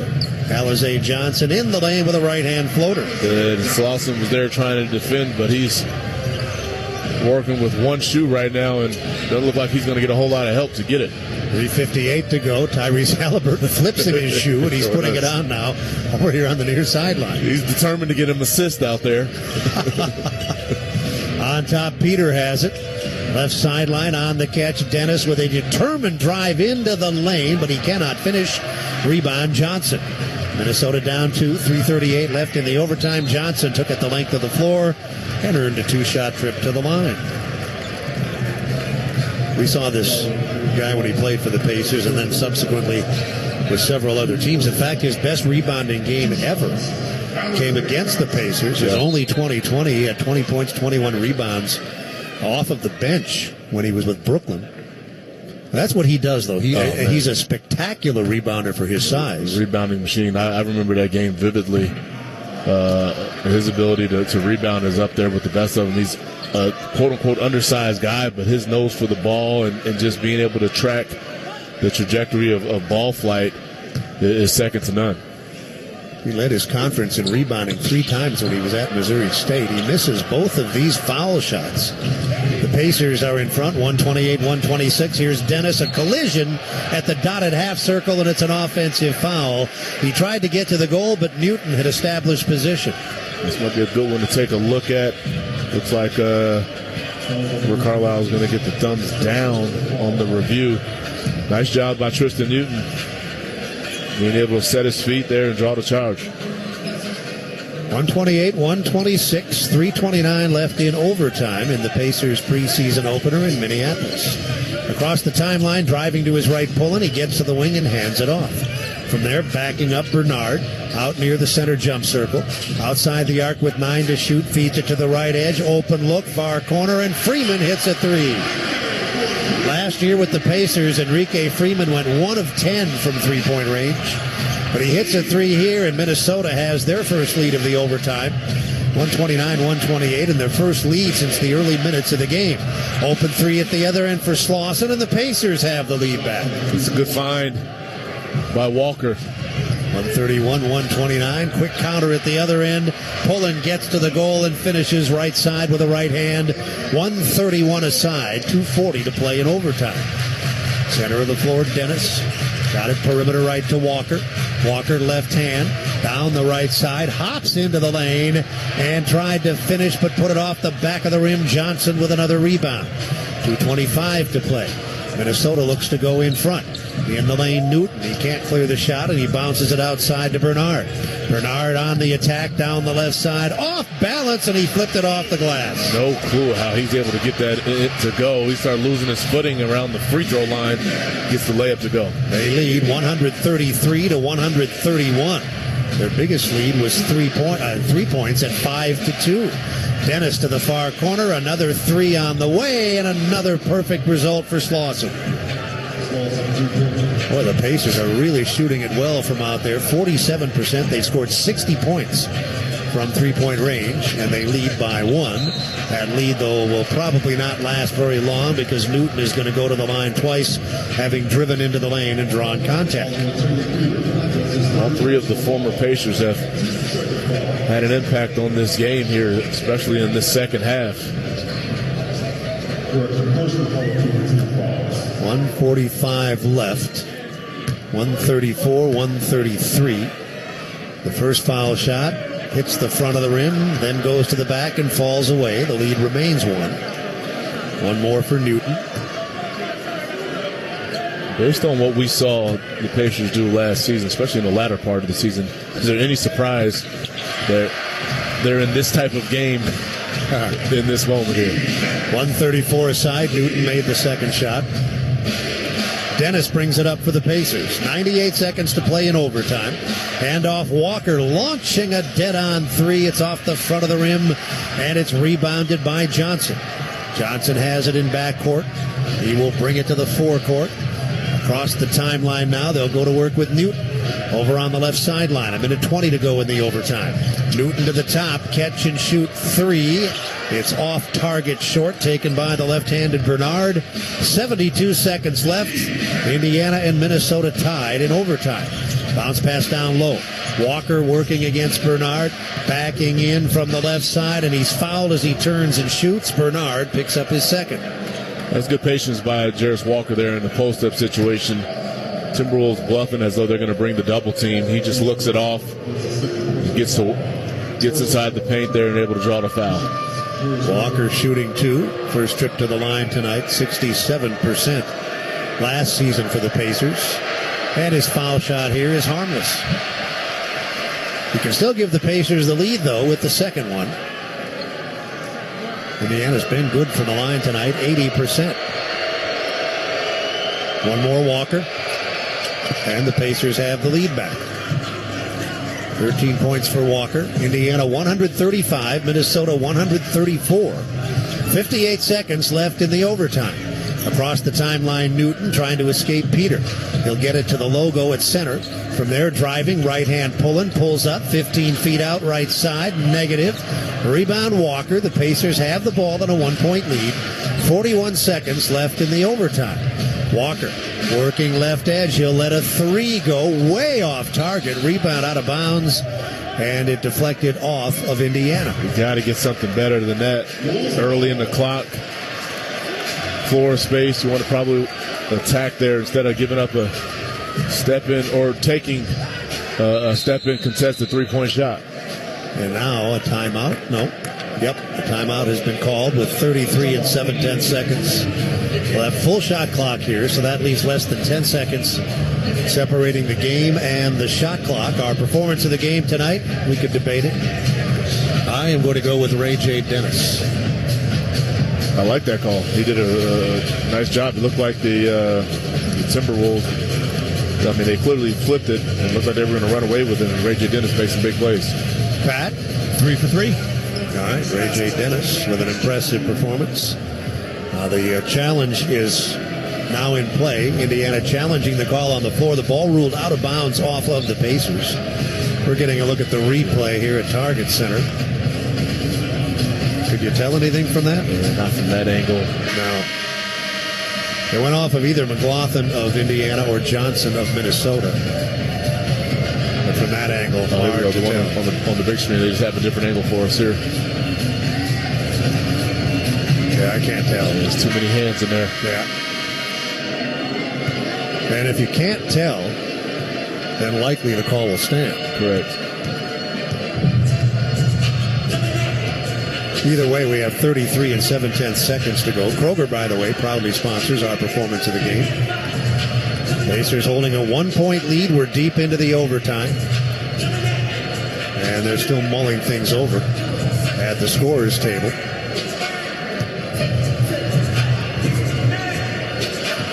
And is Zach going to take another look now? Doesn't look like it. I got a new proposal for you. Tell me what you think about this. No overtime games in the preseason. Oh, you do not need to waste any time selling me on that. We flip a coin if it's time. Yeah. No, I'm 100% on board with that. Oh man, make sure I give Adam Silver a call tomorrow. Yeah, I'm sure he'll take that. Yeah, I'm sure of it. And while I'm 100% behind that, The floor has been overturned to Indiana basketball. It is a successful challenge. We'll put 34.1 on the game clock, 13 on the shot clock. Well, you heard the reset of the clock. Now, either they had an angle we didn't see, or else their eyes are way sharper than ours, because that was too close. The replays we saw, it was too close to overturn. Yeah, it was very close. So that works for the Pacers. What I was about to say is I'm 100% on board with that rule suggestion, although I do feel happy for these guys who are getting an extra opportunity to prove themselves. Yeah, 100%. And for the record, I was one of those guys, so I would have been happy to be getting these overtime minutes as well. So now the shot clock also resets to 13. Inbound pass into the lane right in front. McLaughlin couldn't finish. Ball knocked out of bounds, and the Pacers will get it again. The shot clock resets to 14. The game clock is at 30 and 9/10. And Indiana leads by 1. The ball will come in. Far side baseline. Dennis will instigate. And he will flip it out to the perimeter, where McLaughlin sends it to Peter. Peter driving, right edge of the arc, back to the top, open look. Slauson had a three go halfway down and pop out. Minnesota has the ball. Shot clock dark, 20 seconds to go. They're down 1. Here comes Pullen into the forecourt, gives it up on top. Bernard handles on the logo. We're down to 12 seconds to play in the overtime. Bernard played by Walker. Bernard with the left hand and now the right. Back to the left hand. He penetrates the arc. Walker all over him. The clock is a problem for Minnesota. Catch and shoot three from the edge of the arc, off target. Misfire from Freeman. And the Pacers hang on to win by 1. That was some stellar defense by Walker. Yeah, that guy was in trouble. He didn't want to isolate Jarris Walker out there on the perimeter. He's so good with his hands, but Freeman, an opportunity to put his former team away with an open look at the top of the key, just comes up a little bit short. So the Pacers, with some missteps down the stretch, still managed to hang on. They let a 24-point lead get away, but then outscored the Timberwolves in the overtime 11-10, and they win 135-134. We will momentarily have an opportunity to talk to Ray J. Dennis, who has come over to the scorer's table and has joined us now with the Pacers hanging on to win 135-134. Dennis had 16 points tonight, 5 assists, 4 rebounds, hit some big threes, and helped the Pacers hold off some Minnesota challenges down the stretch. You're in your second season now with the Pacers, Ray J. What are you trying to accomplish here? Just impact winning. Want to be able to show I can play on this floor and be able to help the team win. And obviously we had a great year last year, so just trying to help get us back to that. Ray J, congrats on the win. Talk about the mindset it takes and kind of what's going through your mind throughout this particular game here. You're not sure if you're going to play. I'm not sure if you get inserted into the game, maybe the latter part of the third, maybe the fourth, and you come out and have a huge impact on the game and certainly in the result of the end. Yeah, just staying ready. And honestly, just rooting my teammates on and hoping they have a really good game. And it's a preseason, so just trying to work all the kinks out. You spent most of your time as a rookie in the G League. You only played in 11 games in the NBA, but was that enough taste to get you to feel a little more confident coming into your second season? Absolutely. It's a different feel this year. I feel a lot more confident on the floor, a lot more comfortable, a lot less looking over my shoulder, and being able to just go play basketball. Ray J. Dennis with some nice work tonight, 16 points off the bench, all in the fourth quarter in the overtime as the Pacers beat Minnesota. Nice work, sir. Thanks for the visit. Yeah, thank you, guys. Appreciate it. On a 135-134, post-game coverage next on the Elevance Health Radio Network. Now you can call every shot when it comes to investing because Gainbridge's easy online platform puts you in control of your own financial future. Choose trusted products, invest on your own terms with as little as $1,000, and watch your savings grow over time with reliable returns. You make the choices, you make the calls. So no matter what, you're always in the lead. Get started today at Gainbridge.io.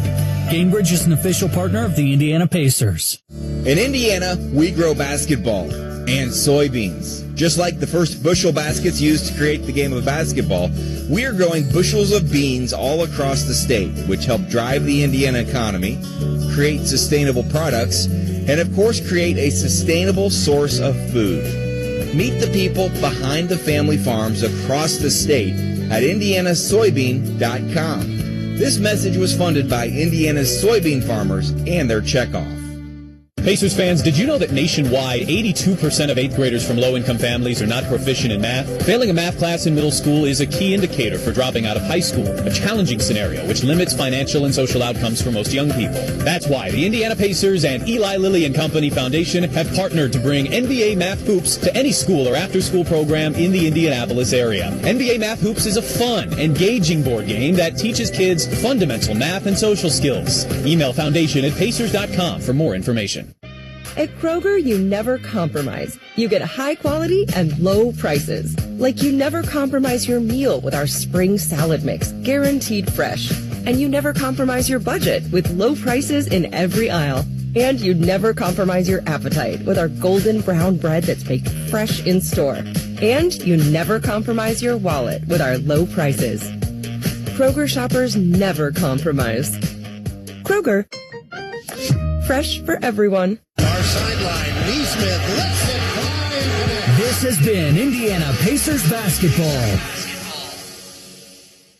Hey fans, this is Rick Carlisle, head coach of the Indiana Pacers. Penn Station East Coast subs prepare the fresh ingredients just for you. Your entire meal from Penn Station features the quality, freshness, and perfectly seasoned flavors that you crave. All season long, when the Pacers win, bring a friend. Just text BOGO to 727-722 by 10 a.m. the morning after any Pacers win this season, and you'll receive a buy one, get one free coupon to use in-store the next day. Visit Pacers.com/Penn Station for full details. It's all about good taste. You saw and heard what happened in the Pacers game, but what didn't you see? Everything that happens on the court is influenced by what's going on off it. And only IndyStar Pacers insider Dustin Dupirac is going to give you that story. Only IndyStar has the Pacers covered every day from every angle. It's not just about the X's and O's. I'll get you behind the scenes, whether it's a hidden reason for the Pacers' success or something you might not want to hear about after a loss. If you want to know what's happening with the Pacers, you can only get the full story from IndyStar. The NBA season is officially here, and we're going hard from start to finish. Every player is showing out. All 30 teams are locking in. To win it all in this league, fans and players need to give everything. All season long. The American Express NBA tip-off begins October 21st on ESPN, NBC, Peacock, and Prime. For 48 straight years, Ford F-Series have been the best-selling trucks in America. We got here by engineering breakthrough technology, redefining Built Ford Tough, and never settling for second best. But what's really made Ford F-Series the number one selling trucks in America is you. Ford F-Series, Built Ford Tough. Based on 1977 to 2024 calendar year total sales. Welcome to Pacers Postgame.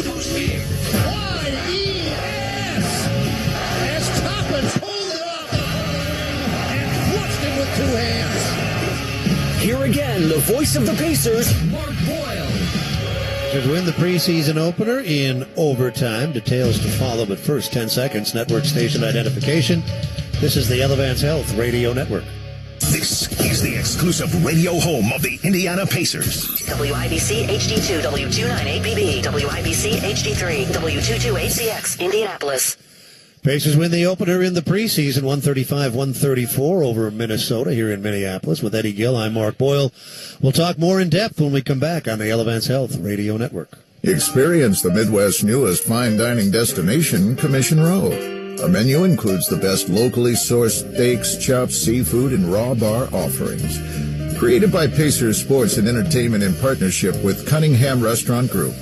Commission Row is located right next to Gambridge Fieldhouse. Whether for dinner on the main level or drinks and Mills, our speakeasy bar, make Commission Row a part of your next game night. Learn more or make a reservation at CommissionRow.com. At KeyBank, we know a small moment like, What's it like to have a yard? Can lead to an even bigger question like, Am I ready to buy a home? And that's the type of moment where we'll meet you, prepared to talk about everything you need to know when applying for a mortgage, so you can try to turn those backyard dreams into reality.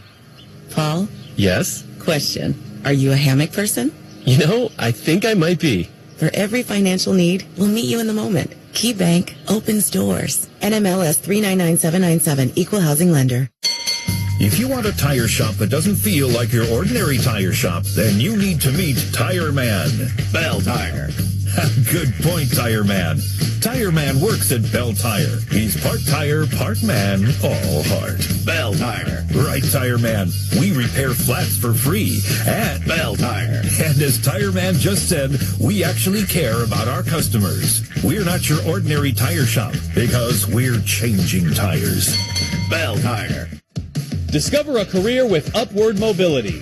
The Lift Academy flight training program provides an accelerated path to a rewarding career in commercial aviation. Through the Republic Airways Career Pathway program, you'll have a defined pathway to Republic Airways. Learn firsthand from experienced instructors, have state-of-the-art training technology at your fingertips, and graduate in around 18 months. Visit flywithlift.com today. Get up here. In Minneapolis, the Pacers preseason starts in a positive manner with a 135-134 win over Minnesota. Before we get to the numbers, with Eddie Gill, I'm Mark Boyle. Let's start with some broad strokes. What did you think in general of tonight's performance? Yeah, in general, when you think about how the game started, I thought that starting unit did a very nice job of just establishing, essentially setting the tone as to how they wanted to play on both ends of the floor. I thought defensively they were sharp. Offensively, aside from some of the uncharacteristic turnovers, I thought they did a nice job of getting out in transition, playing solid basketball. And then you get into the fourth quarter. Most preseason games, you referenced it, a number of guys out there trying to earn an opportunity and solidify their spot. You got to feel good for guys like Ray J. Dennis. I thought Johnny Furphy had some bright spots. James Wiseman did a nice job on the glass. So overall, very positive, and you come away with a win. Let's talk some of the numbers, the scoring first. Everybody available for both teams got a chance to play tonight. The scoring for the Pacers, Ray J. Dennis was the leader off the bench with 16 points. Jarris Walker had 13 off the bench. Pascal Siakam, 14. None of the starters for either team played in the second half. Aaron Nesmith had a dozen. So did Johnny Furphy playing off the bench. Talon Peters scored 10 points off the bench. Jalen Slauson had 3 3-pointers, 9 points off the bench, 8 points apiece for Benedict Mathurin and Andrew Nembhard, 7 off the bench for T.J. McConnell. He left with a hamstring injury, did not return. We'll find out more in the days ahead. 6 points off the bench for Jay Huff, 5 apiece for James Wiseman and Gabe McLaughlin. DeLon Wright had 2 points off the bench. He took a nasty head-to-head blow was it the third quarter, Eddie, that happened? It was the third quarter. The third quarter from Jalen Clark. He didn't return, and then later Clark didn't return either with neck spasms. So a pretty violent collision. Yeah, I mean, the timing was just perfect for that collision. DeLon Wright is standing at half court and kind of reverse dribble to go the opposite direction, and right there was Jalen Clark coming full steam ahead. Obi Toppin and Quentin Jackson had 3 points apiece. Tony Bradley played and did not score for Minnesota, the leading scorer with 20.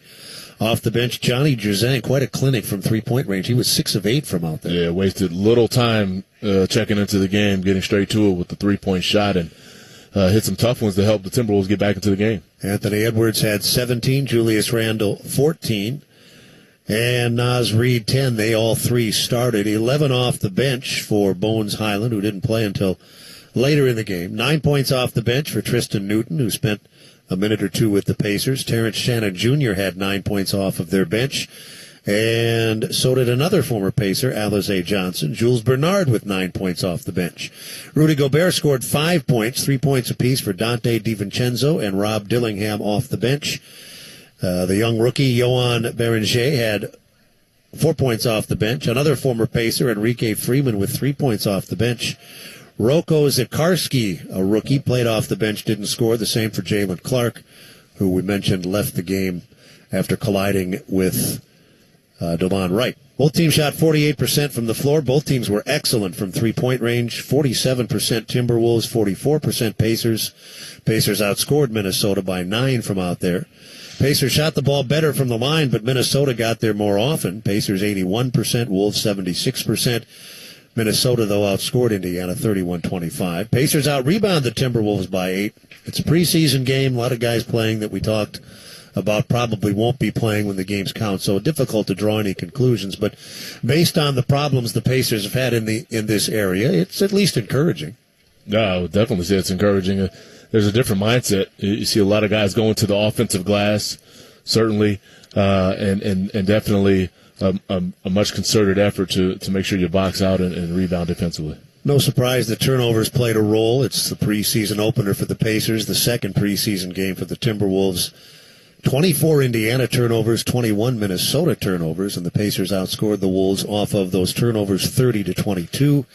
Wolves led only briefly, and they led 5-2. That was their biggest lead, but they didn't lead again until the overtime. They were down by as many as 24. They trailed by 8 at the quarter, 8 at the half, 13 after 3. But they closed with a 16-3 run to force the overtime. They were outscored in the overtime, though, 11-10, and the Pacers win it 135-134. As we move forward in this preseason, 3 more games to play.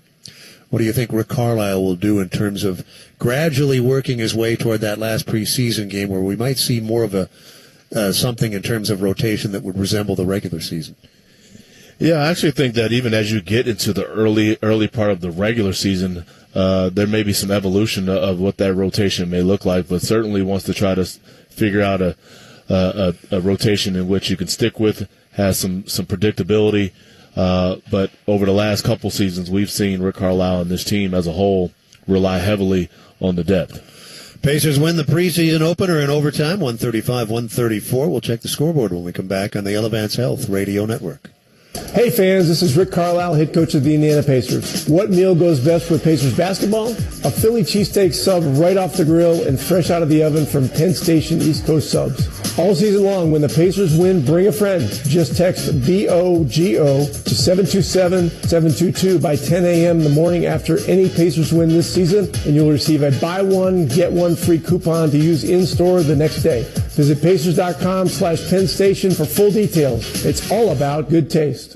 At Kroger, you never compromise. You get high quality and low prices. Like you never compromise your meal with our spring salad mix, guaranteed fresh. And you never compromise your budget with low prices in every aisle. And you never compromise your appetite with our golden brown bread that's baked fresh in store. And you never compromise your wallet with our low prices. Kroger shoppers never compromise. Kroger, fresh for everyone. Hey Pacers fans, while we cheer on our team tonight, let's take a moment to remember an important cause. The Indiana Pacers proudly support organ donation. Signing up to be an organ donor is an incredible and easy way to make a difference. Organ donation saves lives, and when you say yes, you are creating hope for the more than 1,000 Hoosiers waiting on life-saving organ transplants. Say yes to organ donation next time you visit the BMV or learn more at donatelifeindiana.org. Now back to the action, and go Pacers! Better water starts with a free water analysis from C&J Water, the official water treatment partner of the Indiana Pacers and Indiana Fever. From hard water solutions to pure, great-tasting drinking water, C&J Water is committed to helping you enjoy better water in every glass, load of laundry, and shower. Schedule your free water analysis today at cnjwater.com and discover how much better your water can be. C&J Water, local, trusted, and now the choice of the Indiana Pacers and Fever. Final here, 135-134. Indiana beats Minnesota. First of 4 preseason games for the Pacers, who will play Oklahoma City and San Antonio twice before opening the season against the Thunder on the 23rd. Only one other game, preseason opener for both Chicago and Cleveland. The Bulls win 118-117. The second-year man, Buzelis, scored 19 for Chicago. DeAndre Hunter, 17 for Cleveland. We know Cleveland's a contender. What about Chicago? Are they good enough to make a push for a playoff spot? They've been right on the fringe of the play-in tournament and close enough to be interesting, but they just can't quite seem to get over the hump. Yeah, I see them in the same position, at least for this season anyway. But they'll be a tough out. It'll be a tough team, obviously a talented team, but I don't see them being a contender quite yet. 1-point win for the Bulls over the Cavs. The Pacers back at it Saturday. We'll talk about that. Wrap it up when we come back on the Elevance Health Radio Network. The best athletes don't just play the game, they change it. When it comes to investing, Gainbridge is doing the same. Their online platform does things differently by putting you in control, so you can invest on your own terms and grow your savings over time. It's a better way to invest, because it's investing your way. Get started today with as little as $1,000 at Gainbridge.io. Gainbridge is an official partner of the Indiana Pacers. It's basketball season, so it's time to rally behind the Indiana Pacers with your favorite local pizza. When it's game time, make sure you've got Hot Box Pizza in your corner. With our everyday awesome deals, you choose the deal that fits your schedule perfectly. Whether celebrating a win or gearing up for the next big game, we have the pizza that keeps you fueled. Grab a slice and show your support for both the Pacers and Hot Box Pizza. Visit one of our 24 local locations for dine-in, pickup, or delivery. Check us out at hotboxpizza.com. Locally owned, locally loved. You waited a lifetime for this moment. Now it's time to celebrate. The official collection. The Oklahoma City Thunder NBA champions.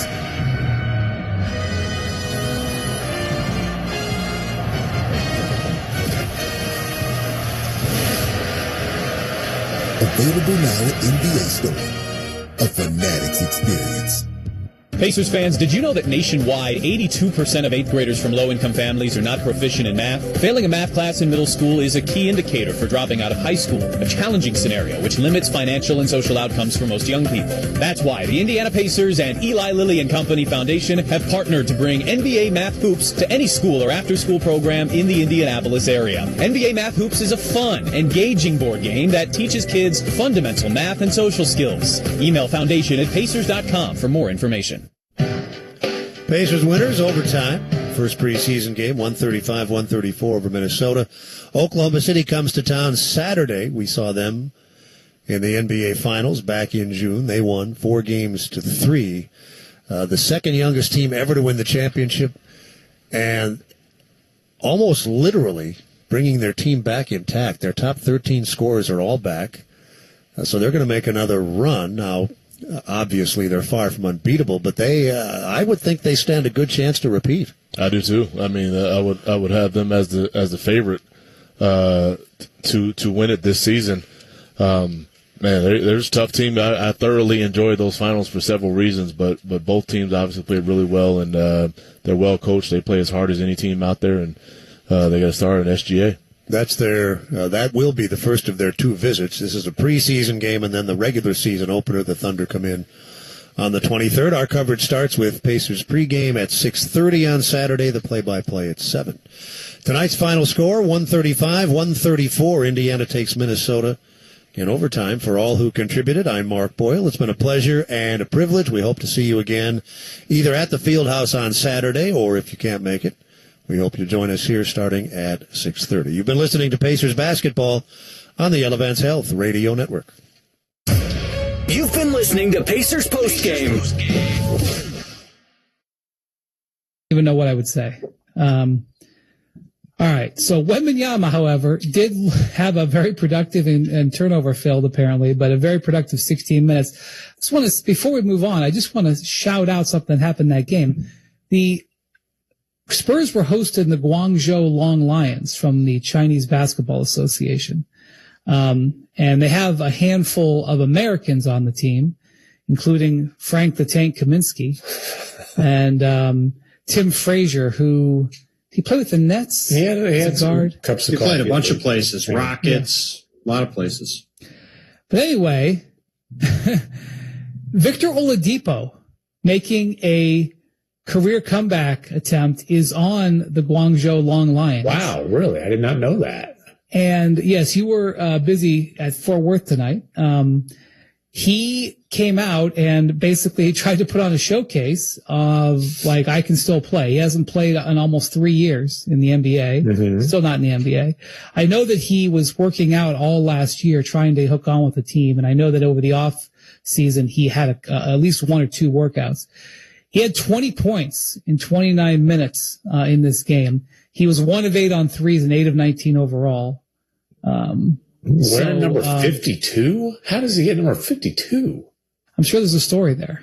But anyway, I think they are then playing maybe the Clippers in San Diego area later this week. So he has another opportunity to show. But by the way, did you see from the Spurs inter-squad scrimmage the clip that went viral of Wemby coming off the dribble? Was that Cornette who's guarded him? Yes. Gave Cornette a bump where like knocked him back a few feet and then went up and just ripped the rim off basically. Like Victor Wembanyama showing major power off the dribble before going into a dunk. It was like some combination of KD, Giannis, and Shaq. What? Okay. Let's just ease off a little bit. Let's ease off a little bit. I will say when you look at Wembanyama's shoulders, arms and shoulders, and you compare him to where he was when he came into the league. I mean, he's not going to threaten Dwight Howard in terms of the size of his upper torso, but there's no doubt that his strength has really improved. Well, listen, look at Giannis as a rookie and look at Giannis now, and I'm just going to tell you, Wembanyama attacks the weight room like Giannis does. That's all I'm going to say about that. Yeah. Well, I think Victor said, I remember the exact quote, but he basically said, I don't think anybody worked harder in the off season than I did. There was a bunch of games on Monday night. The Rockets played their first game, but Kevin Durant did not play in that one, so we'll wait a little while longer. The Bucks played their first game, but Giannis Antetokounmpo did not play in that one. Thanasis got 5 minutes, however, and did not score. Okay, so all that as a aside, Bontemps, you had an interesting story post on Monday. I guess, is this the second time you've done this? Ran Friday, but yes, it was the second year. I've been overseas. Yeah. You'll have to excuse. It's all good. It's all good. He's hanging out with rich folks. Like, he doesn't have time to read your stuff. He's traveling through the Middle East. We're always hanging out with rich He's traveling through the Middle East. He's hanging out with our friend of the pod, Nick Nurse, over in Abu Dhabi, hanging out with our other friend of the pod, Mike Brown, seeing the Knicks, seeing the Sixers, doing his thing. In Worldwide Window. What I was doing in Abu Dhabi will publish later this week, so I don't want to get too much ahead of it. But I did have a terrific experience again in Abu Dhabi, and had a crazy weekend where I went to the Knicks 76ers game on Saturday night in Abu Dhabi, and then took a flight through the middle of the night, because there's flights all throughout the middle of the night out of the Middle East. Because it's sort of in the center of the aviation world. So, you can take a red eye east or west or south to Africa or north to Europe. So anywhere. Yes. Well, anyway, the Dubai airport is bustling like crazy at midnight, which is unusual. Anyway, so I flew overnight to London, and then on Sunday afternoon, I went to the Cleveland Browns Minnesota Vikings game. What happened in the Browns Vikings game, McMahon? I mean, the Browns choked it up. Browns did what the Browns do. By the way, I thought that the Charleston-Fort Worth back-to-back was rare and unique. And India is pulling Abu Dhabi, London, basketball, football. It's impressive. Worldwide, baby. Yeah. I enjoyed the experience of going to the NFL game in London, and Carson Wentz threw a touchdown pass with like 20 seconds left to win the game. But it was still a really good experience.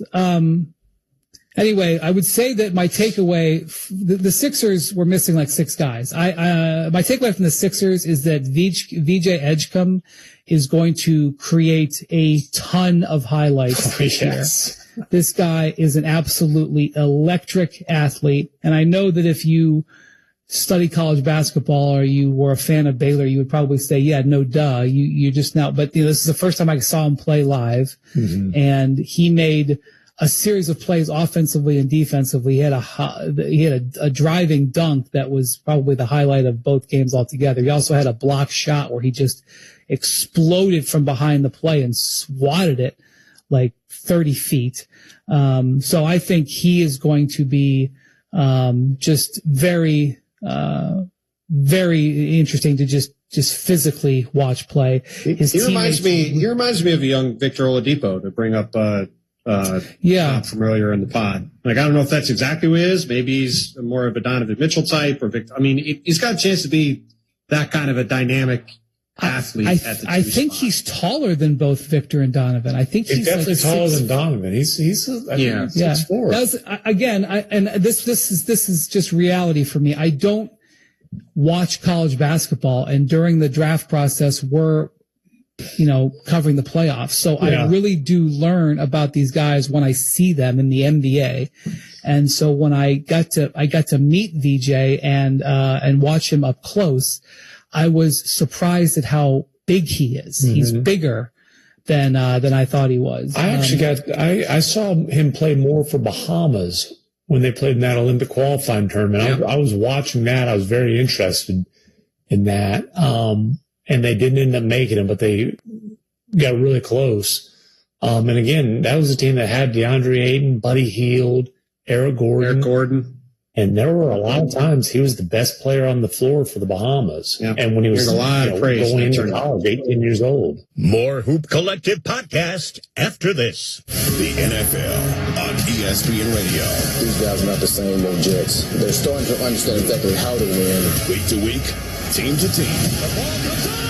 Touchdown!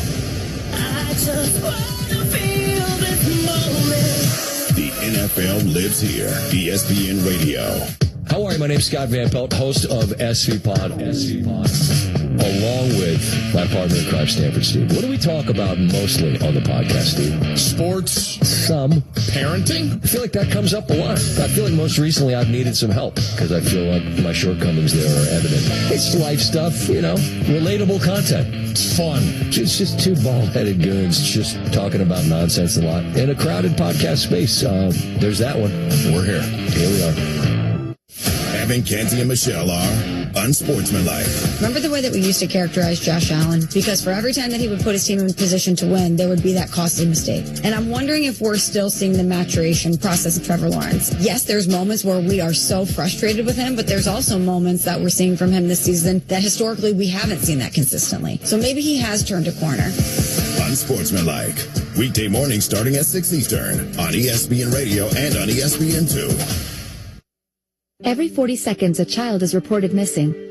That's 2,000 children every single day. It's a heart-wrenching reality that we can no longer ignore. Find the Children is a non-profit organization dedicated to helping find missing kids. You can be a part of their mission by donating your unwanted vehicle, running or not. Call 1-800-294-0222. We guarantee that you will receive the maximum tax deduction. We provide fast, free pickup with 24-hour response. Call 1-800-294-0222. 0222. Find the Children provides crucial resources to help find missing children and educational materials to teach kids how to recognize and avoid predators. Our recovery programs have a proven track record of reuniting kids with their families. It's time to act. Donate your unwanted or unused car. Help us build a world where every child is safe. Pick up the phone and call 1-800-294-0222. Together, we can bring these kids home safely. This advertisement was paid for in partnership with Cars R Us and Find the Children. It's JMV for BullseyeEventGroup.com, the Colts VIP tailgate presented by Hayes & Sons Restoration. All you can eat, all you can drink. Before each Colts home game, make your game day experience the best it can be. Entertained inside the Bullseye Event Center and the great food from celebrity chef Kelsey Murphy. That and more, and combo up your passes with tickets to the game. That's the BullseyeEventGroup.com Colts VIP tailgate presented by Hayes & Sons Restoration. Get your passes now. BullseyeEventGroup.com. As men age, things change direction. Less energy, mood swings, and intimacy changes. Men's Health Solutions can help you turn things around. No salesmen, no contracts, just honest, affordable care. They've been in business for more than 16 years, and they work with couples too. Get started by knowing your numbers. Just $39 for a PSA and testosterone test. Through the end of the month, your first month of testosterone or ED meds is free for qualifying patients. Get things moving in the right direction. Go to menshealthsolutions.us today. Possibilities are all around us. Everywhere we look, we see opportunity in unexpected places. And when we share our knowledge, vision, and connections, we turn great ideas into action in communities all around the world that we call home. Like transforming an old bus to feed hungry children, or providing life-saving equipment to those who need it most. From fighting disease to rebuilding schools, together we can make real change happen. We're Rotary. We are people of action. Get involved today at Rotary.org/action. Listen to The Fan every Friday morning at 7:30 as we team up with WTHR and Dominic Miranda for Operation Football every Friday, only on 93.5 and 107.5 The Fan.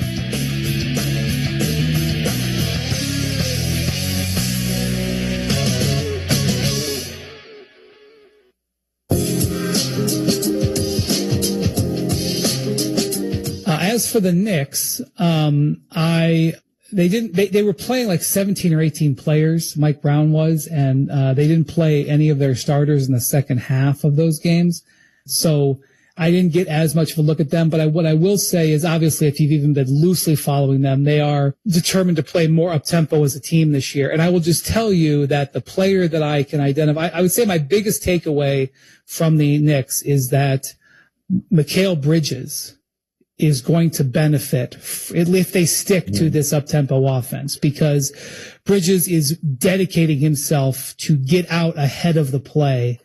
And in two halves, basically, that he played, he probably had 4 or 5 runouts where he got thrown ahead, where he either got an easy basket or got a foul. And you could understand it. You know, Bridges, his role is to work really hard on the defensive end and then basically space the floor offensively.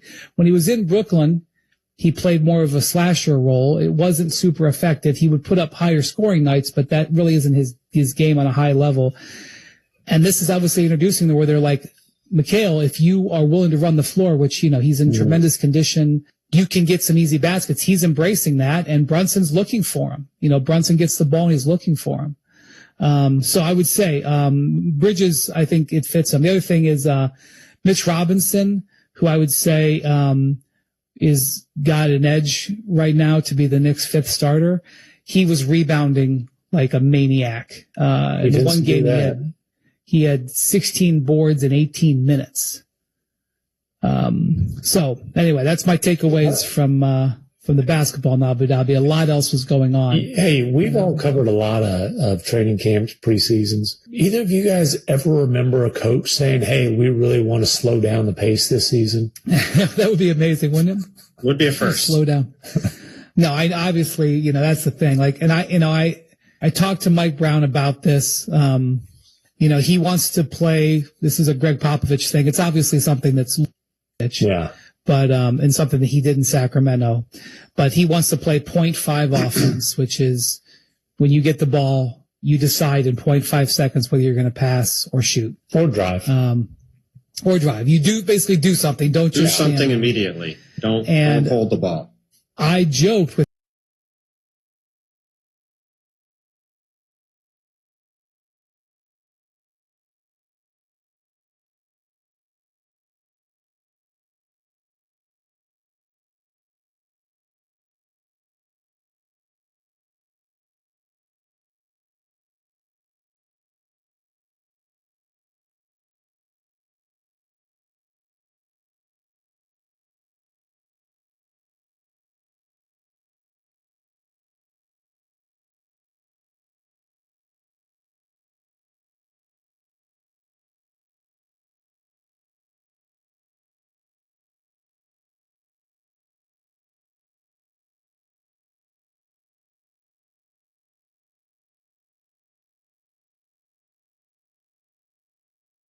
him. I go, well, your point guard's a 20.5. Yes.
Hey, it's Big Joe for your trusted local independent American Standard heating and air conditioning dealer, Price Point Comfort Heating and Cooling. Owner James Swindle says competitors focused on revenue typically fail. I've been doing this 31 years in Indianapolis, and I've worked for other companies, and one day we're how many customers did we take care of, and then the new owners come in, and how much revenue did we produce today. As soon as the talking point changes, the customers see the difference, they feel the difference, and they know the difference. We're not that. Our focus is always take care of the customer. See the difference by going to PricePointComfort.com. Price Point Comfort is your trusted local independent American Standard heating and air conditioning dealer. It's up a lot. I feel like most recently I've needed some help because I feel like my shortcomings there are evident.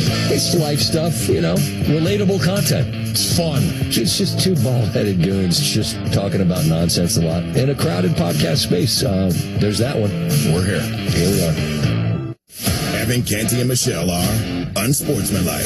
Remember the way that we used to characterize Josh Allen? Because for every time that he would put his team in position to win, there would be that costly mistake. And I'm wondering if we're still seeing the maturation process of Trevor Lawrence. Yes, there's moments where we are so frustrated with him, but there's also moments that we're seeing from him this season that historically we haven't seen that consistently. So maybe he has turned a corner. Unsportsmanlike. Weekday mornings starting at 6 Eastern on ESPN Radio and on ESPN2. This is the Fan Morning Show.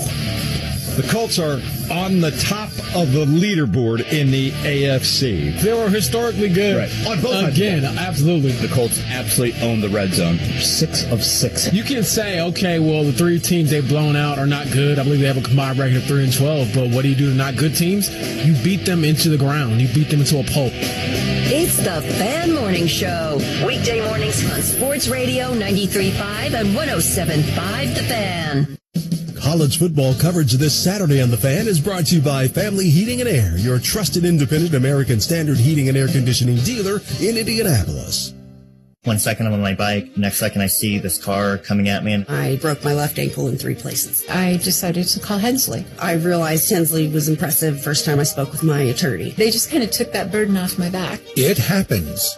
Hire Hensley.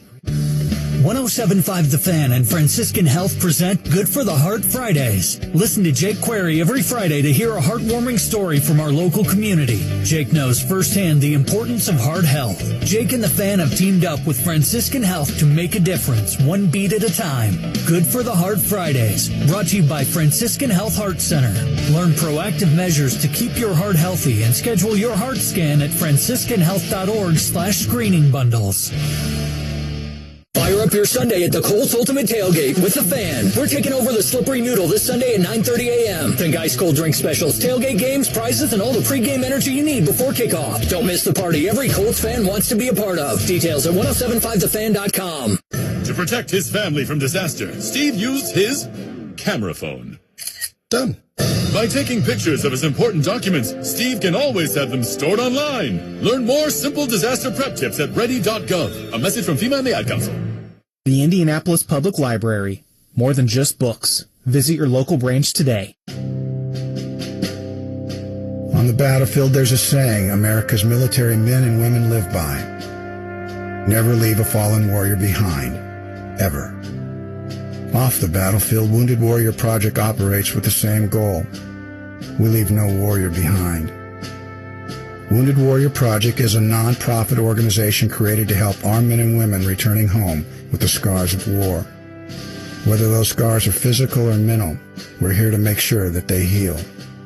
And whether it's helping those with post-traumatic stress disorder live a normal life again, or giving much-needed support to injured warriors in veterans' hospitals, because no one deserves our help more than the men and women who risk their lives to keep us safe. Wounded Warrior Project. We never leave a fallen warrior behind. Ever. Learn more about what we do at woundedwarriorproject.org. The Colts welcome the Arizona Cardinals to Lucas Oil Stadium. Coverage Sunday morning at 9 on 93.5 and 107.5 The Fan.